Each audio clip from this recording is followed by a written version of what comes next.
Everyone keep your videos on. जो join होते जाएंगे मैं ज्वाइन कर लूंगी। ठीक है, everyone keep your video on. चलो।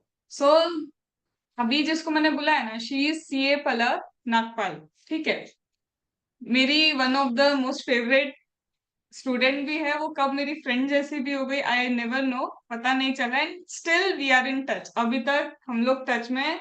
इट्स ऑलमोस्ट, जैसा उसने बोला, सीए बने 2 इयर्स हो गए हैं। तो जब मेरे साथ पढ़ रही थी, मेरे से पढ़ रही थी, तब भी I guess it was DT. And And या yeah, डीटी only इसने मेरे DT. साथ किया था। Yeah. ठीक है, चलो।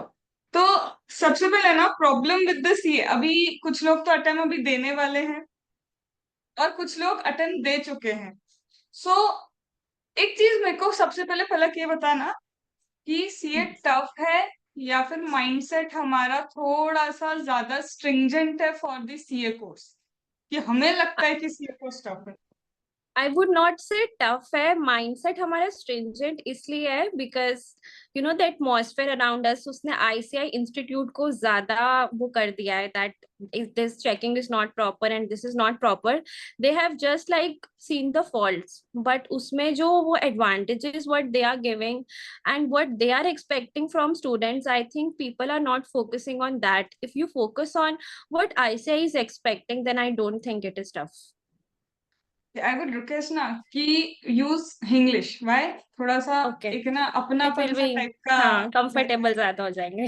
Yes, yes, चलो। of course. So first of all ना, everyone who is not able to clear, पहला माइंडसेट पता है क्या सही रखना है तुमको, कि पहले तो ये समझो किसी कोर्स की एक्सपेक्टेशन क्या है। क्योंकि हर कोर्स की अपने आप में ना एक एक्सपेक्टेशन होती है। And one of the most important factor that I will highlight ना, शायद तुमको समझ सब आता है, बट सबसे बड़ी प्रॉब्लम होती है राइटिंग स्किल्स। आप सही नहीं लिख के आते हो, ये सबसे बड़ी प्रॉब्लम है। क्योंकि ना एग्जामिनर तुम्हें जानता ही नहीं है। एग्जामिनर को नहीं पता कि तुम कौन हो। एग्जामिनर को ये पता है कि तुम्हारी कॉपी क्या है। तो यू हैव टू अंडरस्टैंड कि जैसे अपने को किसी को प्रपोज करना है, तो कितनी अपनी फीलिंग लिख के आओगे अपने लव लेटर में, कि उसको पता चल जाए कि भैया हम भर भर के तुमको प्यार करते हैं। तो एग्जामिनर को भी तो उतना बताओ कि तुम्हें भर भर के नॉलेज है इस पर्टिकुलर क्वेश्चन के रिगार्डिंग। अभी एक ना ट्रेंड नया सा चल गया है कि आईसीआई की चेकिंग अच्छी नहीं है। मैं खुद एग्री करती हूँ, 25% आईसीआई की चेकिंग अच्छी नहीं है। But mark my word, I am saying 25% ICI की चेकिंग अच्छी नहीं है। क्या मैं बोल रही हूँ 75% चेकिंग अच्छी नहीं, इट इज 25%।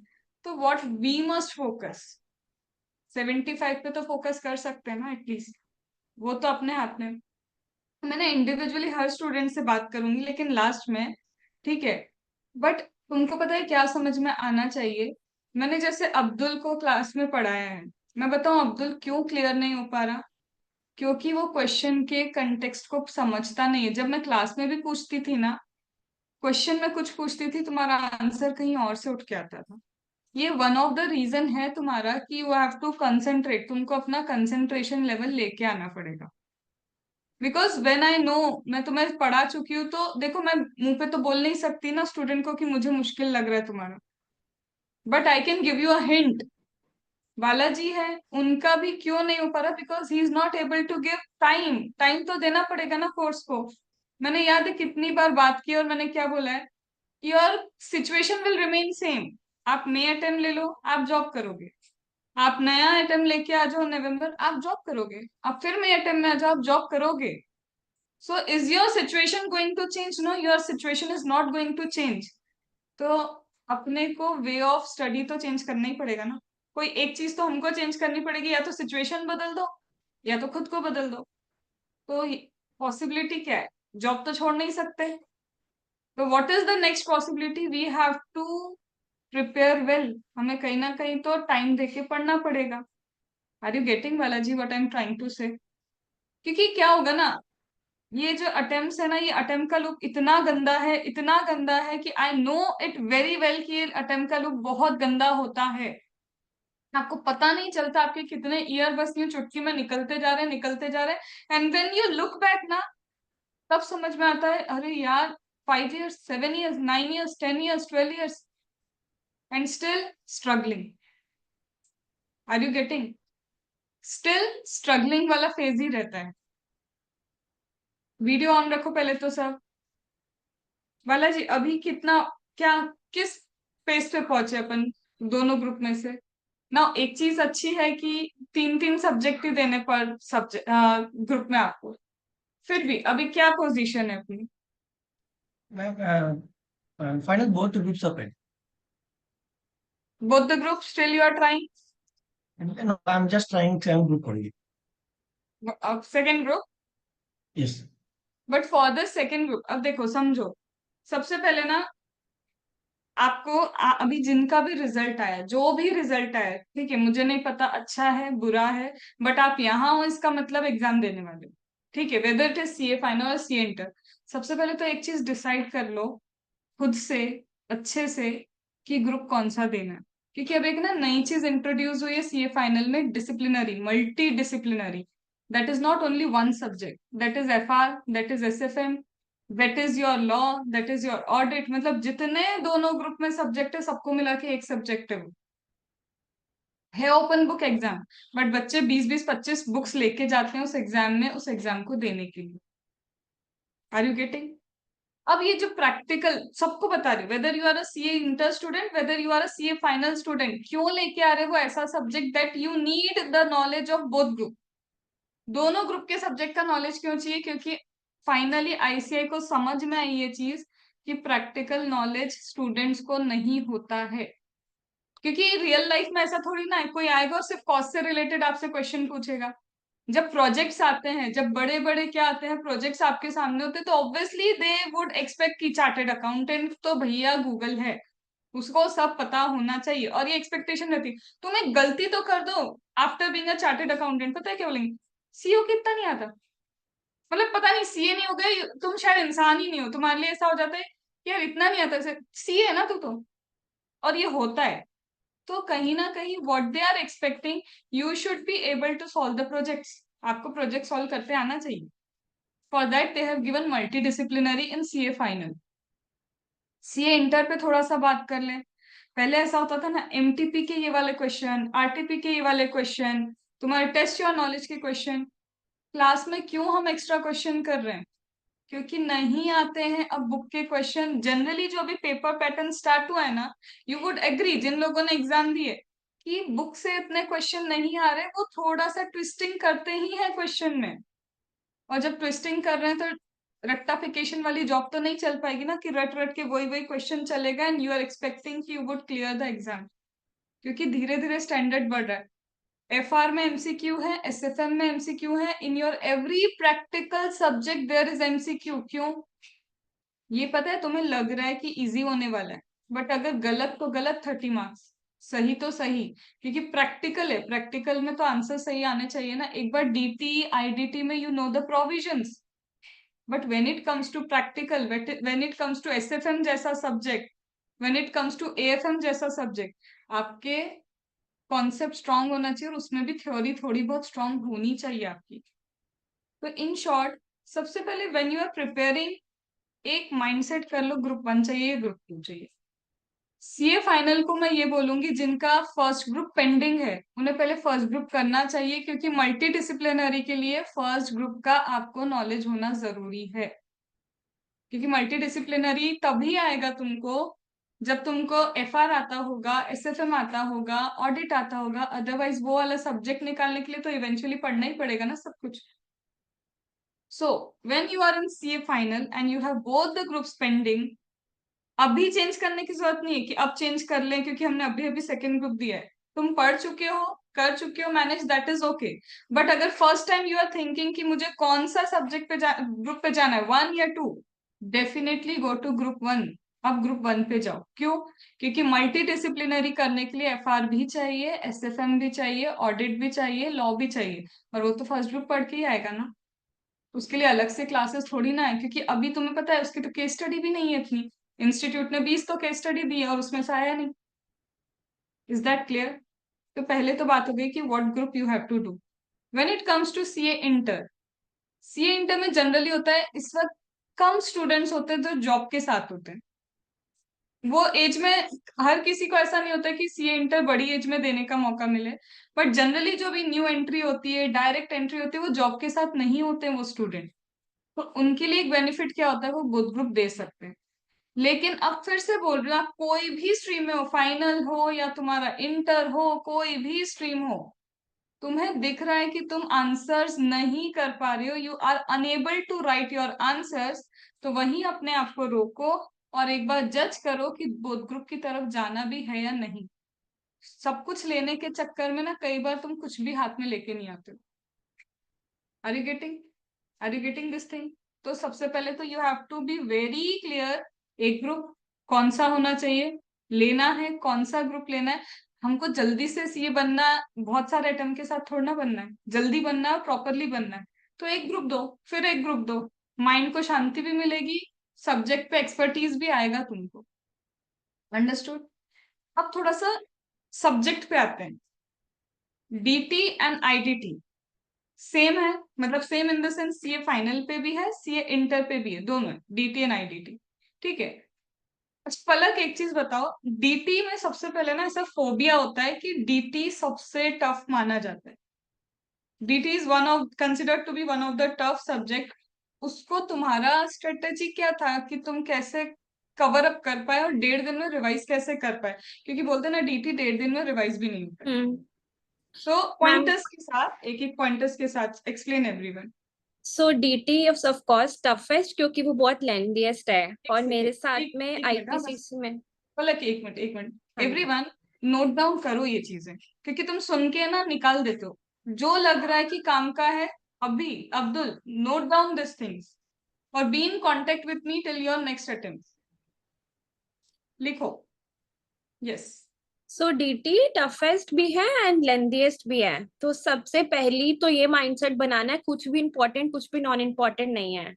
द अटेम्प्ट जो मेरा अटेम्प्ट था जिसमें मैंने एग्जाम्स के लिए अपीयर करा था, उसमें सबसे नॉन इम्पॉर्टेंट सेक्शंस में से सबसे ज्यादा कवरेज था।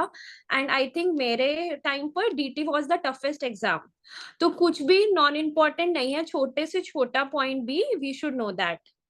Second, syllabus coverage is the most important. अगर हमने पूरा अच्छे से कवरेज पहले करा हुआ एग्जाम से कॉन्सेप्चुअल क्लैरिटी के साथ में, एंड उस वन डे पर एग्जाम रिवीजन में अगर आपने रिवाइज नहीं करा, then you will not be able to recall that, और अगर रिकॉल नहीं होगा तो एग्जाम में लिखा ही नहीं जाएगा। सो वो वन पर्टिकुलर डे पर उसका रिविजन बहुत इंपॉर्टेंट है। तो second point is revision for that exam preparation day वाले दिन। एंड उसके लिए मैंने मैम से क्लासेस लिया था, तो सबसे इम्पोर्टेंट जो सबसे ज्यादा मेरी हेल्प करा था that was the cumulative revision. And मुझे याद है मैंने वो छोटे छोटे topics, taxation of AOP, BOI, charitable institutions, वो मैंने मैम ने क्लास में हमें इतनी बारी रिवाइज करा दिए थे दैट एग्जाम डे वाले दिन मैंने अराउंड 45 मिनट्स का स्लॉट रखा था फॉर द स्मॉल टॉपिक्स, और 45 मिनट्स में मैंने बहुत सारे टॉपिक्स का कवरेज कर दिया था, सो दैट जो बचा हुआ बैलेंस टाइम है वो हम उन टॉपिक्स पर इन्वेस्ट कर पाए जो थोड़े लेंदी है, लाइक टीडीएस, टीसीएस, जिसमें जनरली रिवीजन में टाइम लगता है। तो छोटे टॉपिक्स को इतने बारी याद करना कि उसको एग्जाम डे में you can complete that in around 30 minutes to 1 hour, and बहुत इजीली हो जाएगा। फिर सेकंड, थर्डली, हमने क्लास में रिटन प्रैक्टिस बहुत ज्यादा करा था। आई रिमेम्बर हम लोग को टाइमर लगाकर क्वेश्चंस दिए जाते थे टू सॉल्व दैट। तो that was a big help, क्योंकि एग्जाम में अराउंड 50 to 60% पुराने क्वेश्चंस रिपीट होते हैं, 30-40% इज न्यू। तो जो ऑलरेडी रिपीट हो रहे हैं, जो हमारे प्रीवियस ईयर क्वेश्चंस में है या आईसीआई के स्टडी मॉड्यूल में है, that should be on tips, वो एकदम अच्छे से आने चाहिए, उनमें मिस्टेक्स नहीं होना चाहिए। आई थिंक प्रेजेंटेशन पर भी बहुत ज्यादा फोकस करा गया था, वेयर जहाँ पर नोट्स में हम लोगों को क्या लिखना है, कौन सी एक्सप्लेनेशंस हम लोगों को एग्जाम्स में लिखनी है, कहाँ पर हम लोग को assumption स्टेट करना है, वो सब भी बहुत इंपॉर्टेंट है। Because of course written exam में और प्रोफेशनल एग्जाम में प्रेजेंटेशन मैटर्स द मोस्ट। इसके अलावा आई थिंक कॉन्सेप्चुअल क्लैरिटी बहुत इंपॉर्टेंट है, क्योंकि अगर मैं अपने अटेम्प्ट का एग्जांपल दूं, so that was the first attempt जिसमें हमारे पास में बाइफरकेशन था in tax calculation in old scheme and new scheme. उससे पहले सिर्फ एक ही था टैक्स कैलकुलेशन के लिए, ओल्ड स्कीम।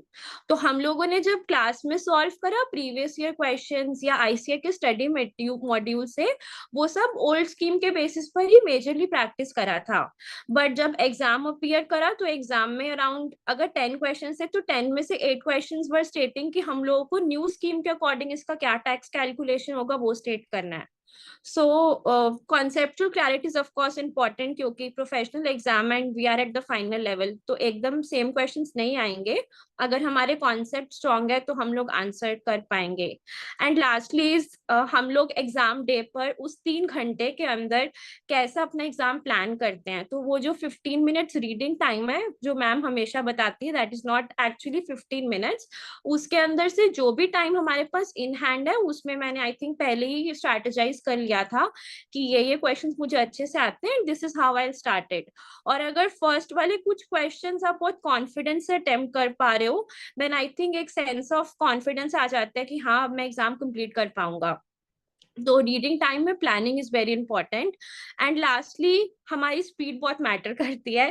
तो like touch wood I have a very good speed, और मेरा कोई भी ऐसे एग्जाम नहीं था जो मेरा बीच में छूटा था। सो जितनी आप रिटन प्रैक्टिस टाइमर लगाकर करोगे that would be the best. जितना टाइमर लगाकर करोगे उतना you will get an idea कि आपका स्पीड कितना है।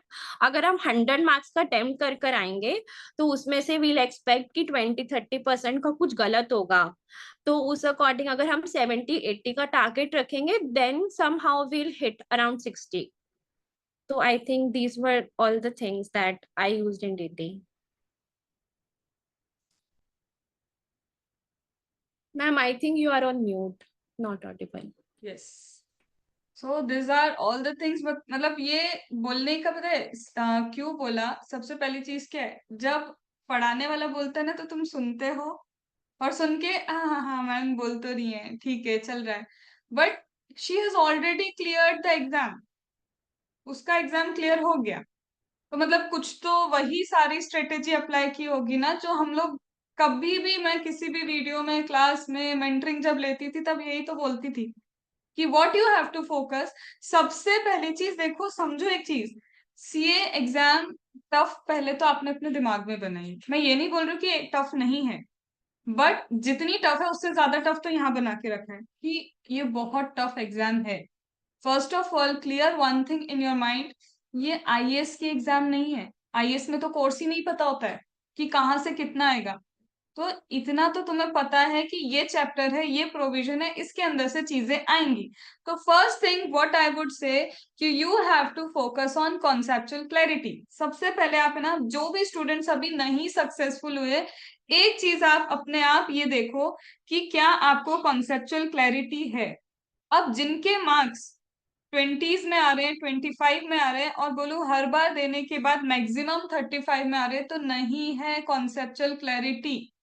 और ये एक्सेप्ट कर लो कि आपके पास उस सब्जेक्ट की कॉन्सेप्चुअल क्लैरिटी नहीं है। और मैं बहुत स्ट्रेट फॉरवर्ड बोल रही हूँ क्योंकि अभी अटेम्प्ट आया नहीं है, अभी भी सोच सकते हो। तो in any of the subject, आप सीए इंटर में हो, सीए फाइनल में हो, जहां पे भी हो, अगर आपका अभी अभी पेपर आया पूजा, जैसे अभी तुमने अगर दिया हो इन केस, और अगर तुम्हारा कोई मार्क्स आए, तो जिस भी सब्जेक्ट में तुम्हारे तुम मार्क्स देख रहे हो, इफ यू सी की रिपीटेड 20, 25, 35, मतलब 40 के ऊपर तो तुम जा ही नहीं पा रहे हो, तो इसका मतलब कॉन्सेप्चुअल क्लैरिटी नहीं है। अब कॉन्सेप्चुअल क्लैरिटी से मतलब क्या है मैम? या तो आपको समझ ही नहीं आ रहा है क्वेश्चन पूछ क्या रहा है। चलो ये समझ में आ जाता है क्वेश्चन पूछ क्या रहा है, तो आप सही तरीके से लिख के नहीं आ रहे हो। और चलो मैम ठीक ठाक तो लिख भी लेते हैं, पर तुम बहुत ज्यादा कैलकुलेशन मिस्टेक्स कर रहे हो, कुछ तो है जो तुम अप टू द पॉइंट नहीं आ पा रहे हो। तो कॉपी मंगवाओ, और मंगवा के पहले देखो कि गड़बड़ कहाँ चल रही है। क्योंकि देखो सीधी बात है, ये बहुत रॉ लैंग्वेज में यूज कर रही हूँ, गधों जैसे बार बार अटेम्प्ट देने से कोई मतलब नहीं है। पहले ये तो एनालाइज कर ले कि हमने करा क्या है। एक बार हो गया ना एक्सपीरियंस फेलियर का, दूसरी बार भी फेलियर का एक्सपीरियंस हो गया ना, तीसरी बार भी तुमको क्यों चाहिए फेलियर का एक्सपीरियंस? एक बार एनालाइज तो कर लो कि गड़बड़ कहाँ कर रहे हो। लेकिन मैम हम तो पहली बार पेपर देने जा रहे हैं, तो हम कैसे एनालाइज करेंगे? तो अपने आप राइटिंग प्रैक्टिस करो ना। तुम्हारे पास क्वेश्चन बैंक है, क्वेश्चन बैंक में बिना देखे क्वेश्चन सॉल्व करने की कोशिश करो। फिर उन क्वेश्चंस को मैच करके देखो तुम्हारे थोड़े से भी आंसर्स मैच होते हैं क्या, क्योंकि अपने आप से अच्छा कोई किसी को जज नहीं कर सकता। तुम खुद जजमेंट करो कि मैं सब बता रही हूँ, तुम लोग इधर ना चैट में लिखते जाओ, मैं सारे पॉइंट्स कवर कर रही हूँ, राइटिंग स्किल्स कैसी होती है क्या होती है, मैं एक एक करके कवरेज ले रही हूँ। तो सबसे पहले जब तुम पढ़ रहे हो, तो सपोज मैंने जीएसटी का एक एग्जाम्पल लेती हूँ। Suppose I have taken section number 7 supply की डेफिनेशन। अब सप्लाई की डेफिनेशन के हो सके तो क्वेश्चन सॉल्व करो ना अपनी क्वेश्चन बैंक से बिना देखे, और फिर मैच करो कि क्या तुम वही प्रोविजंस लिख रहे हो जो बुक में एक्सपेक्टेड है। वो आंसर जो बोल रहा है कि उसी लैंग्वेज में तुम आंसर लिख रहे हो। मैं ये नहीं बोल रही कट कॉपी पेस्ट लैंग्वेज होनी चाहिए, कीवर्ड्स मिल रहे हैं या नहीं मिल रहे, कंक्लूजन तुम्हारा वही निकल रहा है या नहीं निकल रहा।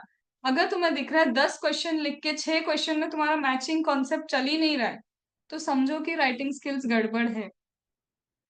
कहने का मतलब ये है, अगर मैं किसी रेस को जीतना चाहती हूँ तो मुझे पता होना चाहिए मैं वीक कहाँ पे हूँ। Are you getting? तो you must know where you are weak. तो अभी बताए क्या करना है। जितने भी लोग हैं, एग्जाम देने जा रहे हो या एग्जाम दे चुके हो, वॉट एवर इट इज, जो भी हो तुम्हारे साथ कहानी, एक काम करो, सिर्फ 2-3 दिन अपने आप पे लगाओ, एनालाइज करो। सपोज तुम अभी प्रिपरेशन स्टार्ट कर चुके हो, for an example DT and IDT की प्रिपरेशन स्टार्ट करी, एक कोई चैप्टर उठा लो। कल का दिन what you have to do, you have to learn properly. For an example PGBP, एक एग्जाम्पल ले लिया, अच्छे से पीजीबीपी लर्न करो। ठीक है, पीजीबीपी अच्छे से लर्न कर लिया, एक रिवीजन वीडियो भी किसी का देख लो, चलो तुम्हारी वो भी इच्छा पूरी होगी, तुमने लर्न किया, रिवीजन वीडियो देख लिया, हो गया। अब तीसरे दिन बैठ जाओ, 3 घंटे नहीं 2 घंटे का स्लॉट लो, टाइमर लगाओ 2 घंटे, put the timer of 2 hours, and randomly क्या करना चालू कर दो, आंसर सॉल्व करना चालू कर दो। एक चीज बताओ, इन 2 आवर्स एटलीस्ट 12 क्वेश्चन तो सॉल्व करना बनना चाहिए। एग्जाम में भी करते हैं ना, कम से कम 10-12 क्वेश्चन तो करते हो 2 घंटे में कि नहीं, everyone? So at least in the next 2 hours, जो 2 घंटे आ रहे हैं उसमें तुमको रेंडमली 10 क्वेश्चन तो कम से कम सॉल्व करना चाहिए। अब देखो, if in 2 hours you are unable to solve 10 question, 10 घंटे में 10 क्वेश्चन भी नहीं कर पा रहे 2 घंटे में, तो सबसे पहला एनालिसिस क्या है, स्पीड अच्छी नहीं। तो what you have to do, in 2 hours checking करो, लिख पा रहे कि नहीं, 10 क्वेश्चन भी हो पा रहे कि नहीं, क्योंकि एग्जाम में कम से कम 10 से ज्यादा क्वेश्चन करने उन 2 घंटों में। If you are unable to solve 10 question, speed issue है, उसके कॉन्सिक्वेंस होंगे, क्योंकि क्वेश्चन छूटेंगे, 20-20 नंबर के क्वेश्चन छोड़ के आओगे। और एक सब्जेक्ट में 20 नंबर छोड़ना मतलब ओवरऑल 3 सब्जेक्ट है, 60 मार्क्स तो पानी में गए। Are you getting? तो ये टेस्ट करना। फिर दूसरा, फिर आप चेक करो अच्छे से, वर्ड टू वर्ड चेक करो, सप्लाई के हिसाब से बुक में ये प्रोविजन लिखा है आंसर में, क्या मैंने वो प्रोविजन लिखा? अब क्या वो प्रोविजन लिखना जरूरी भी था? हो सकता है बुक में एक्स्ट्रा लिखा हो। क्वेश्चन में जो चीजों को पूछा है, क्वेश्चन पूछ रहा है ना, कुछ की कंसिडरेशन नहीं है तो शेड्यूल 1 लगना चाहिए। इतना तो सबको समझ में आता है ना, if there is no consideration schedule 1 लगना चाहिए।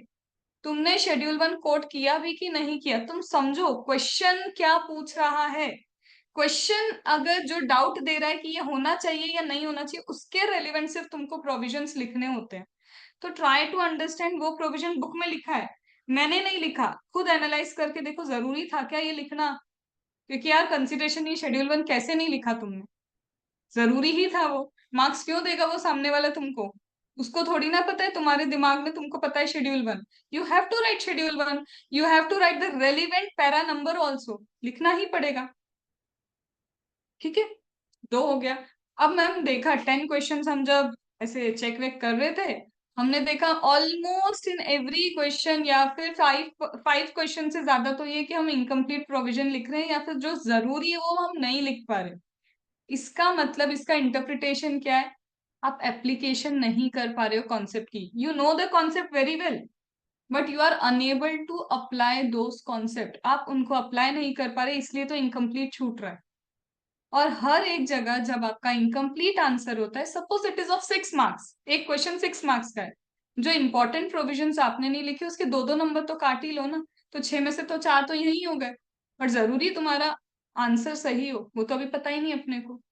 तो second thing is if you are finding कि प्रोविजंस कंप्लीट नहीं लिख रहे हो तो एप्लीकेशन लेवल थोड़ी सी खराब है।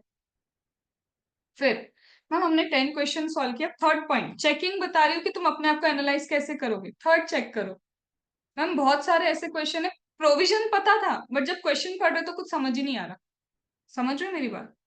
Provision I know but when I am doing the questions I am unable to understand कि पूछा क्या है। और ये ऑलमोस्ट हर क्वेश्चन में ऐसा लग रहा है ये लिखूं कि ये लिखूं, ये आएगा ये आएगा, मतलब डेलिमा। तुम समझ ही नहीं पा रहे एग्जैक्ट की क्या है। तो वो एक्सेप्ट करने की बात है कि कॉन्सेप्ट ही नहीं आता अभी। Are you getting? तो मैंने 3 स्टेज बताया लिखने का। पहले लिख के ये चेक करो स्पीड अच्छी है कि नहीं। उसी में चेक करो हर जगह अगर प्रोविजन मिसिंग मिसिंग मिसिंग दिख रहा है that means you are unable to apply the question provisions properly. और अगर तुम समझ ही नहीं पा रहे हो कंफ्यूजन के स्टेट में हो तो in that sense concept clear नहीं है अभी। अब मैम कॉन्सेप्ट क्लियर नहीं है तो क्या करें? मैम पहले क्लासेस की हुई हैं। अब अभी क्या लग रहा है ना क्लासेस तो की हैं लेकिन अब फिर से फीस भरना ऐसा लगता है कि अब भी भरी, ये किया वो क्या होता है। और ये जेन्युइनली सबको ही लगता है कि अब भी तो फीस भरी थी। जिस दिन सीए बन जाओगे ना मिनिमम 50,000 तो तुम्हारी क्या होगी स्टार्टिंग सैलरी होगी मिनिमम। तो जो तुम 5-10 हजार की कहीं पे फीस लगाते हो आई कैन अंडरस्टैंड कि फाइनेंशियली जहाँ इशू होते हैं वहां 5,000 भी बहुत होता है। आई can really understand but attempt से ऊपर अभी नहीं है। क्योंकि अगर तुम्हें सीए करना है और यू नो कि यू आर कॉन्सेप्चुअली वीक तो you have to decide for the classes. और वो क्लास ही करना है, रिवीजन लेक्चर से करने की गलती नहीं करना। क्यों?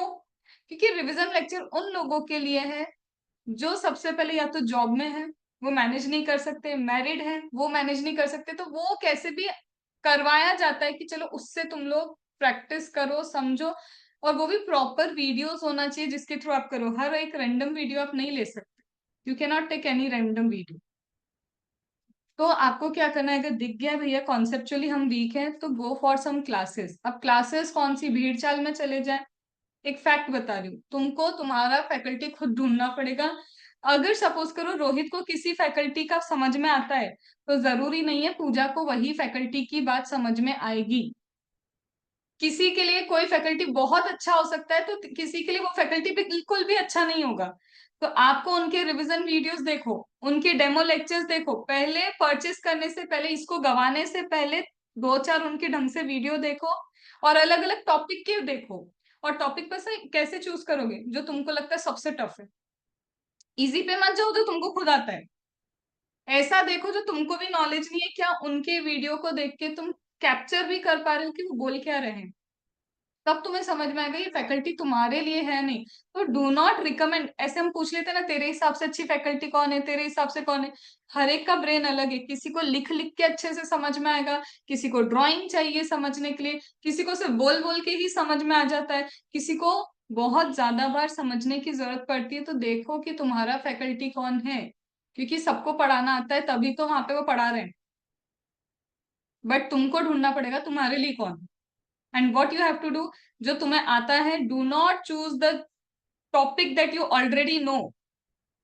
चूज द टॉपिक जो तुमको भी बिल्कुल नहीं पता, तुम्हें उनका देख के कुछ भी नहीं समझ में आ रहा है कि थोड़ा बहुत समझ में आ रहा है कि बहुत एफर्ट्स लग रहे हैं समझने के लिए, मतलब वो फैकल्टी तुम्हारे लिए नहीं है। Are you getting? So do not go with the, वो बोलते हैं ना फ्लो के साथ। एटलीस्ट खुद को एनालाइज करना पड़ेगा कि हमें क्या चाहिए। कुछ स्टूडेंट होते हैं उनको लिख लिख के समझ में आता है बहुत कि मतलब मैम बहुत सारा प्रैक्टिस करवाए, सर बहुत सारी प्रैक्टिस करवाए, तो you have to find that kind of classes. Are you getting? Live classes उन लोगों को करनी चाहिए जो आ सकते हैं लाइव क्लास में। लाइव लेने के बाद नहीं आ सकते कोई तो go for G drive only. तो ये सब तुमको सोचना पड़ेगा और यू शुड स्पेंड दिस। अभी एकदम से ना पढ़ने मत लग जाओ, 2-3 दिन लगाओ। डीटी हो, आईडीटी हो, ऑडिट हो, तुम्हारा एफआर हो, एएफएम हो, एसएफएम हो, लॉ हो, जो भी सब्जेक्ट है तुम जो देने जा रहे हो, 3-4 दिन सिर्फ सेल्फ एनालिसिस कर लो कि are you prepared to go for that. इतनी बात समझ में आ गई एवरीवन? ये हो गया तुम्हारा सेल्फ एनालिसिस जिससे समझ में आ जाएगा लिखना आता है कि नहीं। पहले ये तुमने एनालाइज कर लिया। अब पलक एक चीज और बताना कि रिवीजन की टेक्निक क्या होती है। बुक खोलो, और बुक खोल के रिवीजन करना स्टार्ट कर दो. Is that the technique everyone follows? और ये मैं हर बार सेशन में बोलती हूँ, फिर भी पता नहीं क्यों समझ ही नहीं आती किसी को. हाँ बोलो पलक. बुक खोलकर तो रिवीजन कभी नहीं होता है, ये भी like I learn it from your classes only. हम लोग क्लास में सुन लेते हैं, हम लोगों को समझ आ जाता है, याद हो जाता है. बट उसको रिवाइज करने के लिए द बेस्ट टेक्निक इज कि हम लोग खुद रिकॉल करें हमें कितना याद आ रहा है. फिर अगर 10 पॉइंटर्स हैं और आप उसमें 4 ही रिकॉल कर पा रहे हो, दैट मीन्स 4 आपको आते हैं, 4 आपको रिवाइज 4 आपने रिवाइज कर लिए. बट जो 6 आपको नहीं आ रहे वो आपको फिर से देखने पड़ेंगे, उसको याद करना पड़ेगा, and then you revise and then you recall. So जब तक आप बुक बंद कर कर नहीं देखोगे आपको कितना याद आ रहा है, दैट इज कॉल्ड, तब तक आपकी रिवीजन नहीं हुई है. तो बुक देखकर हम लोग जब रिवाइज करते हैं, that is just reading, that is not revision. So again I am telling you one thing. अभी आपने एनालिसिस कर लिया सारी चीजों का, क्योंकि हमें लिखना आता है, हमें नहीं लिखना आता है, हमको क्लासेस करनी चाहिए या नहीं करनी चाहिए. अगर आपको लग रहा है कि ठीक है मुझे लिखना भी आ रहा है, सब कुछ है, बट थोड़ा थोड़ा पॉलिशिंग की जरूरत है, तो फिर रिवीजन वीडियोस पे जाओ. When you need only polishing, कि थोड़ा बस पॉलिश हो जाए, then you should only go for revision video. Do not purchase the classes. Next है, मैम आज हमने 15 दिन लगाए एंड डीटी खत्म कर लिया. We have completed DT in the 15 days, और उसके बाद उठाएंगे एग्जाम के 1 महीने पहले. आगे पाठ, पीछे सब सपाट. क्यों? सब खत्म हो चुका है. डीटी, आईडीटी, कोई भी सब्जेक्ट हो, you can not leave it. आप छोड़ नहीं सकते. You have to make a proper plan where you will recall the things. Recall बोल रही हूँ मैं, रिविजन वर्ड इसलिए यूज नहीं कर रही हूँ. रिविजन का मतलब क्या है? फिर से री रीडिंग करना देख देख के. I am saying recall. मैं बार बार क्लास में भी बोलती हूँ, और सारे स्टूडेंट्स को ये चीज पता है कि I repeat this thing every time, कि अगर मैंने आज सेक्शन 7 लर्न किया, या प्लेस ऑफ सप्लाई लर्न किया, या फिर मैंने डीटी का कुछ भी लर्न किया है, what ever it is, transfer pricing ले लो या सैलरी ले लो, जो लेना है तुमको, मुझे एक बार आंख बंद करके सोचना पड़ेगा. सपोज सेक्शन 54 में मैंने क्या क्या पढ़ा था, मैं आंख बंद करके मेरे दिमाग पे जोर डाल रही हूँ. आई एम फोकसिंग कि मुझे कर आया या नहीं आया. एक चीज बताओ, एग्जाम में do you have any book with you? कोई भी बुक होती है, ओपन बुक छोड़ दो. एग्जाम में do you have any book with you? नहीं. जब तुम वहां पे भी बिना देखे अपने दिमाग पे जोर डालते हो, तो you have to practice this thing preparation में भी, कि बिना देखे याद आना चाहिए. सेक्शन 7 क्या था? सप्लाई का. आईजीएसटी एक्ट था या सीजीएसटी एक्ट था? सीजीएसटी एक्ट था. उसमें सप्लाई मीन्स लिखा था या सप्लाई इंक्लूड लिखा था? That mean focus. अच्छा एक और चीज, क्या वर्ड टू वर्ड सब कुछ लर्न करना पड़ेगा? नहीं, हम लोग सिर्फ कीवर्ड्स लर्न करते हैं. And one point I would like to add is, ये जो अभी हमने रिवीजन का पॉइंट डिस्कस करा ना, तो हम लोगों के टाइम पर मैम ने हम लोगों को टाइम दिया था 3 PM इन द आफ्टरनून. तो मैं दोपहर में लंच करके एक नैप लेती थी एंड 3 PM में फिर से पढ़ने बैठती थी. तो 3 to 4 वो स्लॉट था जिसके अंदर मैं सिर्फ रिकॉल करती थी कि मुझे कौन कौन से टॉपिक्स याद है. तो फॉर एग्जाम्पल अगर आज मैं चैरिटेबल का रिविजन कर रही हूँ, तो वो मैं 3 to 4 के बीच में करती थी. एंड 3 to 4 अगर मैं कर रही हूँ, that will be continuous for 15-20 days. ऐसा नहीं है कि आज मैंने चैरिटेबल करा तो कल मैं चैरिटेबल नहीं करूंगी. And if you do it regularly, मतलब अगर हर रोज करोगे, तो फर्स्ट डे अगर आपको 1 घंटा लग रहा है उसको करने में, तो सेकेंड डे ऑटोमेटिकली वो टाइम कम हो जाएगा, लाइक 50 मिनट्स हो जाएगा, 40 मिनट्स हो जाएगा, और वो वैसे धीरे धीरे रिड्यूस होता रहेगा. So what she mean to say is कि suppose today you have done a topic, let's say a common topic for final and inter, that is supply. आपने एक सप्लाई डेफिनेशन, आईडीटी में सप्लाई की definition everyone no. आज मैंने properly learn किया, तो कल क्या करना है? छोड़ दो उसको? नहीं. एक स्लॉट, मैंने हमेशा बोला है, एक कुछ भी नया स्टार्ट करने से पहले एक स्लॉट रखो, whether it is 1 hour, whether it is half an hour, you have to keep a slot. और उसमें कल जो सप्लाई का किया, बुक नहीं खुलेगी, बुक बंद करके रिकॉल रिकॉल रिकॉल. उसमें भूलोगे, बहुत सारी चीजें भूलोगे. Then again learn that. फिर नेक्स्ट डे आया, फिर रिकॉल करो. अभी तुमको एक टाइम फिक्स रखना है कि वो टाइम में आई will not do anything that is new. मैं वही करूंगी जो मैं करती आ रही हूँ. सप्लाई हुआ, सप्लाई के बाद suppose value of supply you have done, तो supply plus value of supply का revision. Then you have done place of supply, then supply, value of supply, place of supply का revision. This is your cumulative revision. और तुम्हें पता चलेगा, हमने देखा है ना क्लास में, ऑडियो कितनी देर में बनता है जब सब याद होता है? हार्डली 10 to 15 मिनट में तो पूरा सप्लाई खत्म हो जाता है। वैल्यू ऑफ सप्लाई कितना, 4 या 5 मिनट का अपना ऑडियो नोट है। तो जब तुमको इतना सब याद होगा तो ये इजी है कि you would be able to revise all the chapter, particularly बहुत जल्दी रिविजन हो जाएगा। And do not learn all the languages, you cannot learn entire language, only key word you have to focus.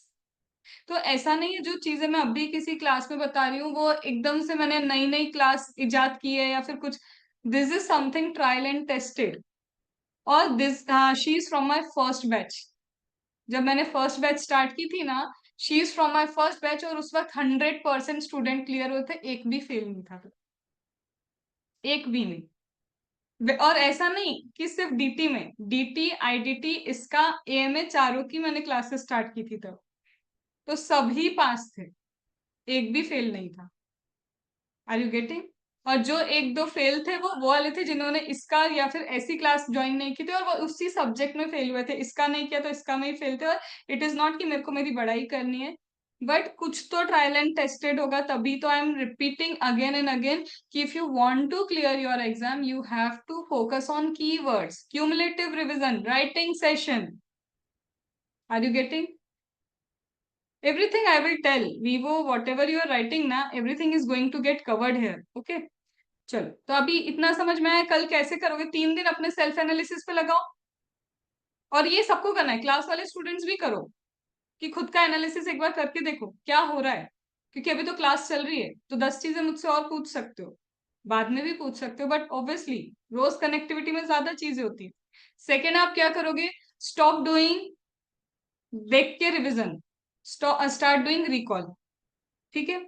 Then practical subjects का क्या? अभी चलो ये सब भी समझ में आया। और अच्छा, एक और चीज, शी सेड की 30-40% न्यू क्वेश्चंस आते हैं, बट अब जो ट्रेंड चल रहा है ना, because she has already done her exam, अब जो ट्रेंड चल रहा है, यू कैन नॉट एक्सपेक्ट कि 30-40 न्यू क्वेश्चन आएंगे, 50-60% भी न्यू क्वेश्चन होते हैं। But this 50 to 60 new question are all are tough? नहीं, टफ नहीं होते। जो पुराने तुमने एमटीपी आरटीपी के किए ना, सपोज एक क्वेश्चन है, 2 क्वेश्चन है, वो क्या कर रहे हैं, दोनों को मर्ज करके तीसरा क्वेश्चन बना रहे। Are you getting the way? Question कोई एक है, दूसरा क्वेश्चन है, अब वो ऐसा नहीं कर रहे क्वेश्चन 1 क्वेश्चन 2, दोनों को मर्ज किया और लास्ट में एक नया पॉइंट और कुछ पूछ लिया। तो this is the way they are creating new questions. तो आप एक्सपेक्ट नहीं कर सकते कि there would be only old questions. 60% now there are new questions और 40% रिपीटेशन होता है। क्यों पता है? क्योंकि अब एमसीक्यू है, एमसीक्यू कभी रिपीट नहीं होते, कोई एमसीक्यू रिपीट नहीं होगा। तो 30 मार्क्स 30% तो वैसे ही चला गया।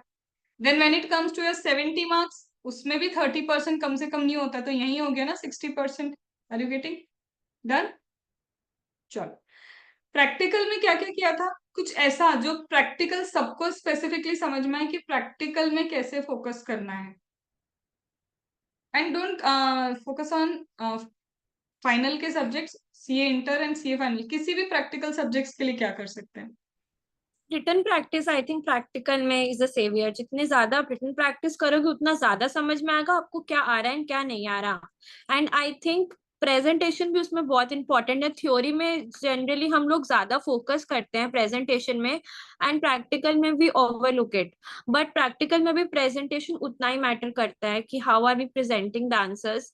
And one more thing that I could remember is कि हम लोग क्लास में ना बड़े क्वेश्चंस को शॉर्ट करते थे, लाइक सम बुलेट्स या पॉइंटर्स से क्वेश्चन के इंपॉर्टेंट पॉइंट्स को, अगर 4 या 6 या 7 लाइंस का क्वेश्चन है तो उसके इंपॉर्टेंट पॉइंट्स को मैम पहले समराइज कर देती थी कि ये इस क्वेश्चन में इंपॉर्टेंट है, ये आपके आंसर सॉल्विंग में यूज होगा।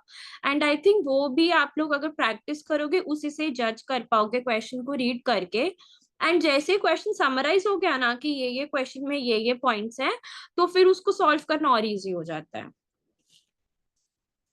So what she mean is, when it comes to your costing, when it comes to your FR, ठीक है, accounts that we call, when it comes to your SFM और your AFM, जिसको पता नहीं inter में क्या subject बोलते हैं, FM, it is FM, right? Financial management.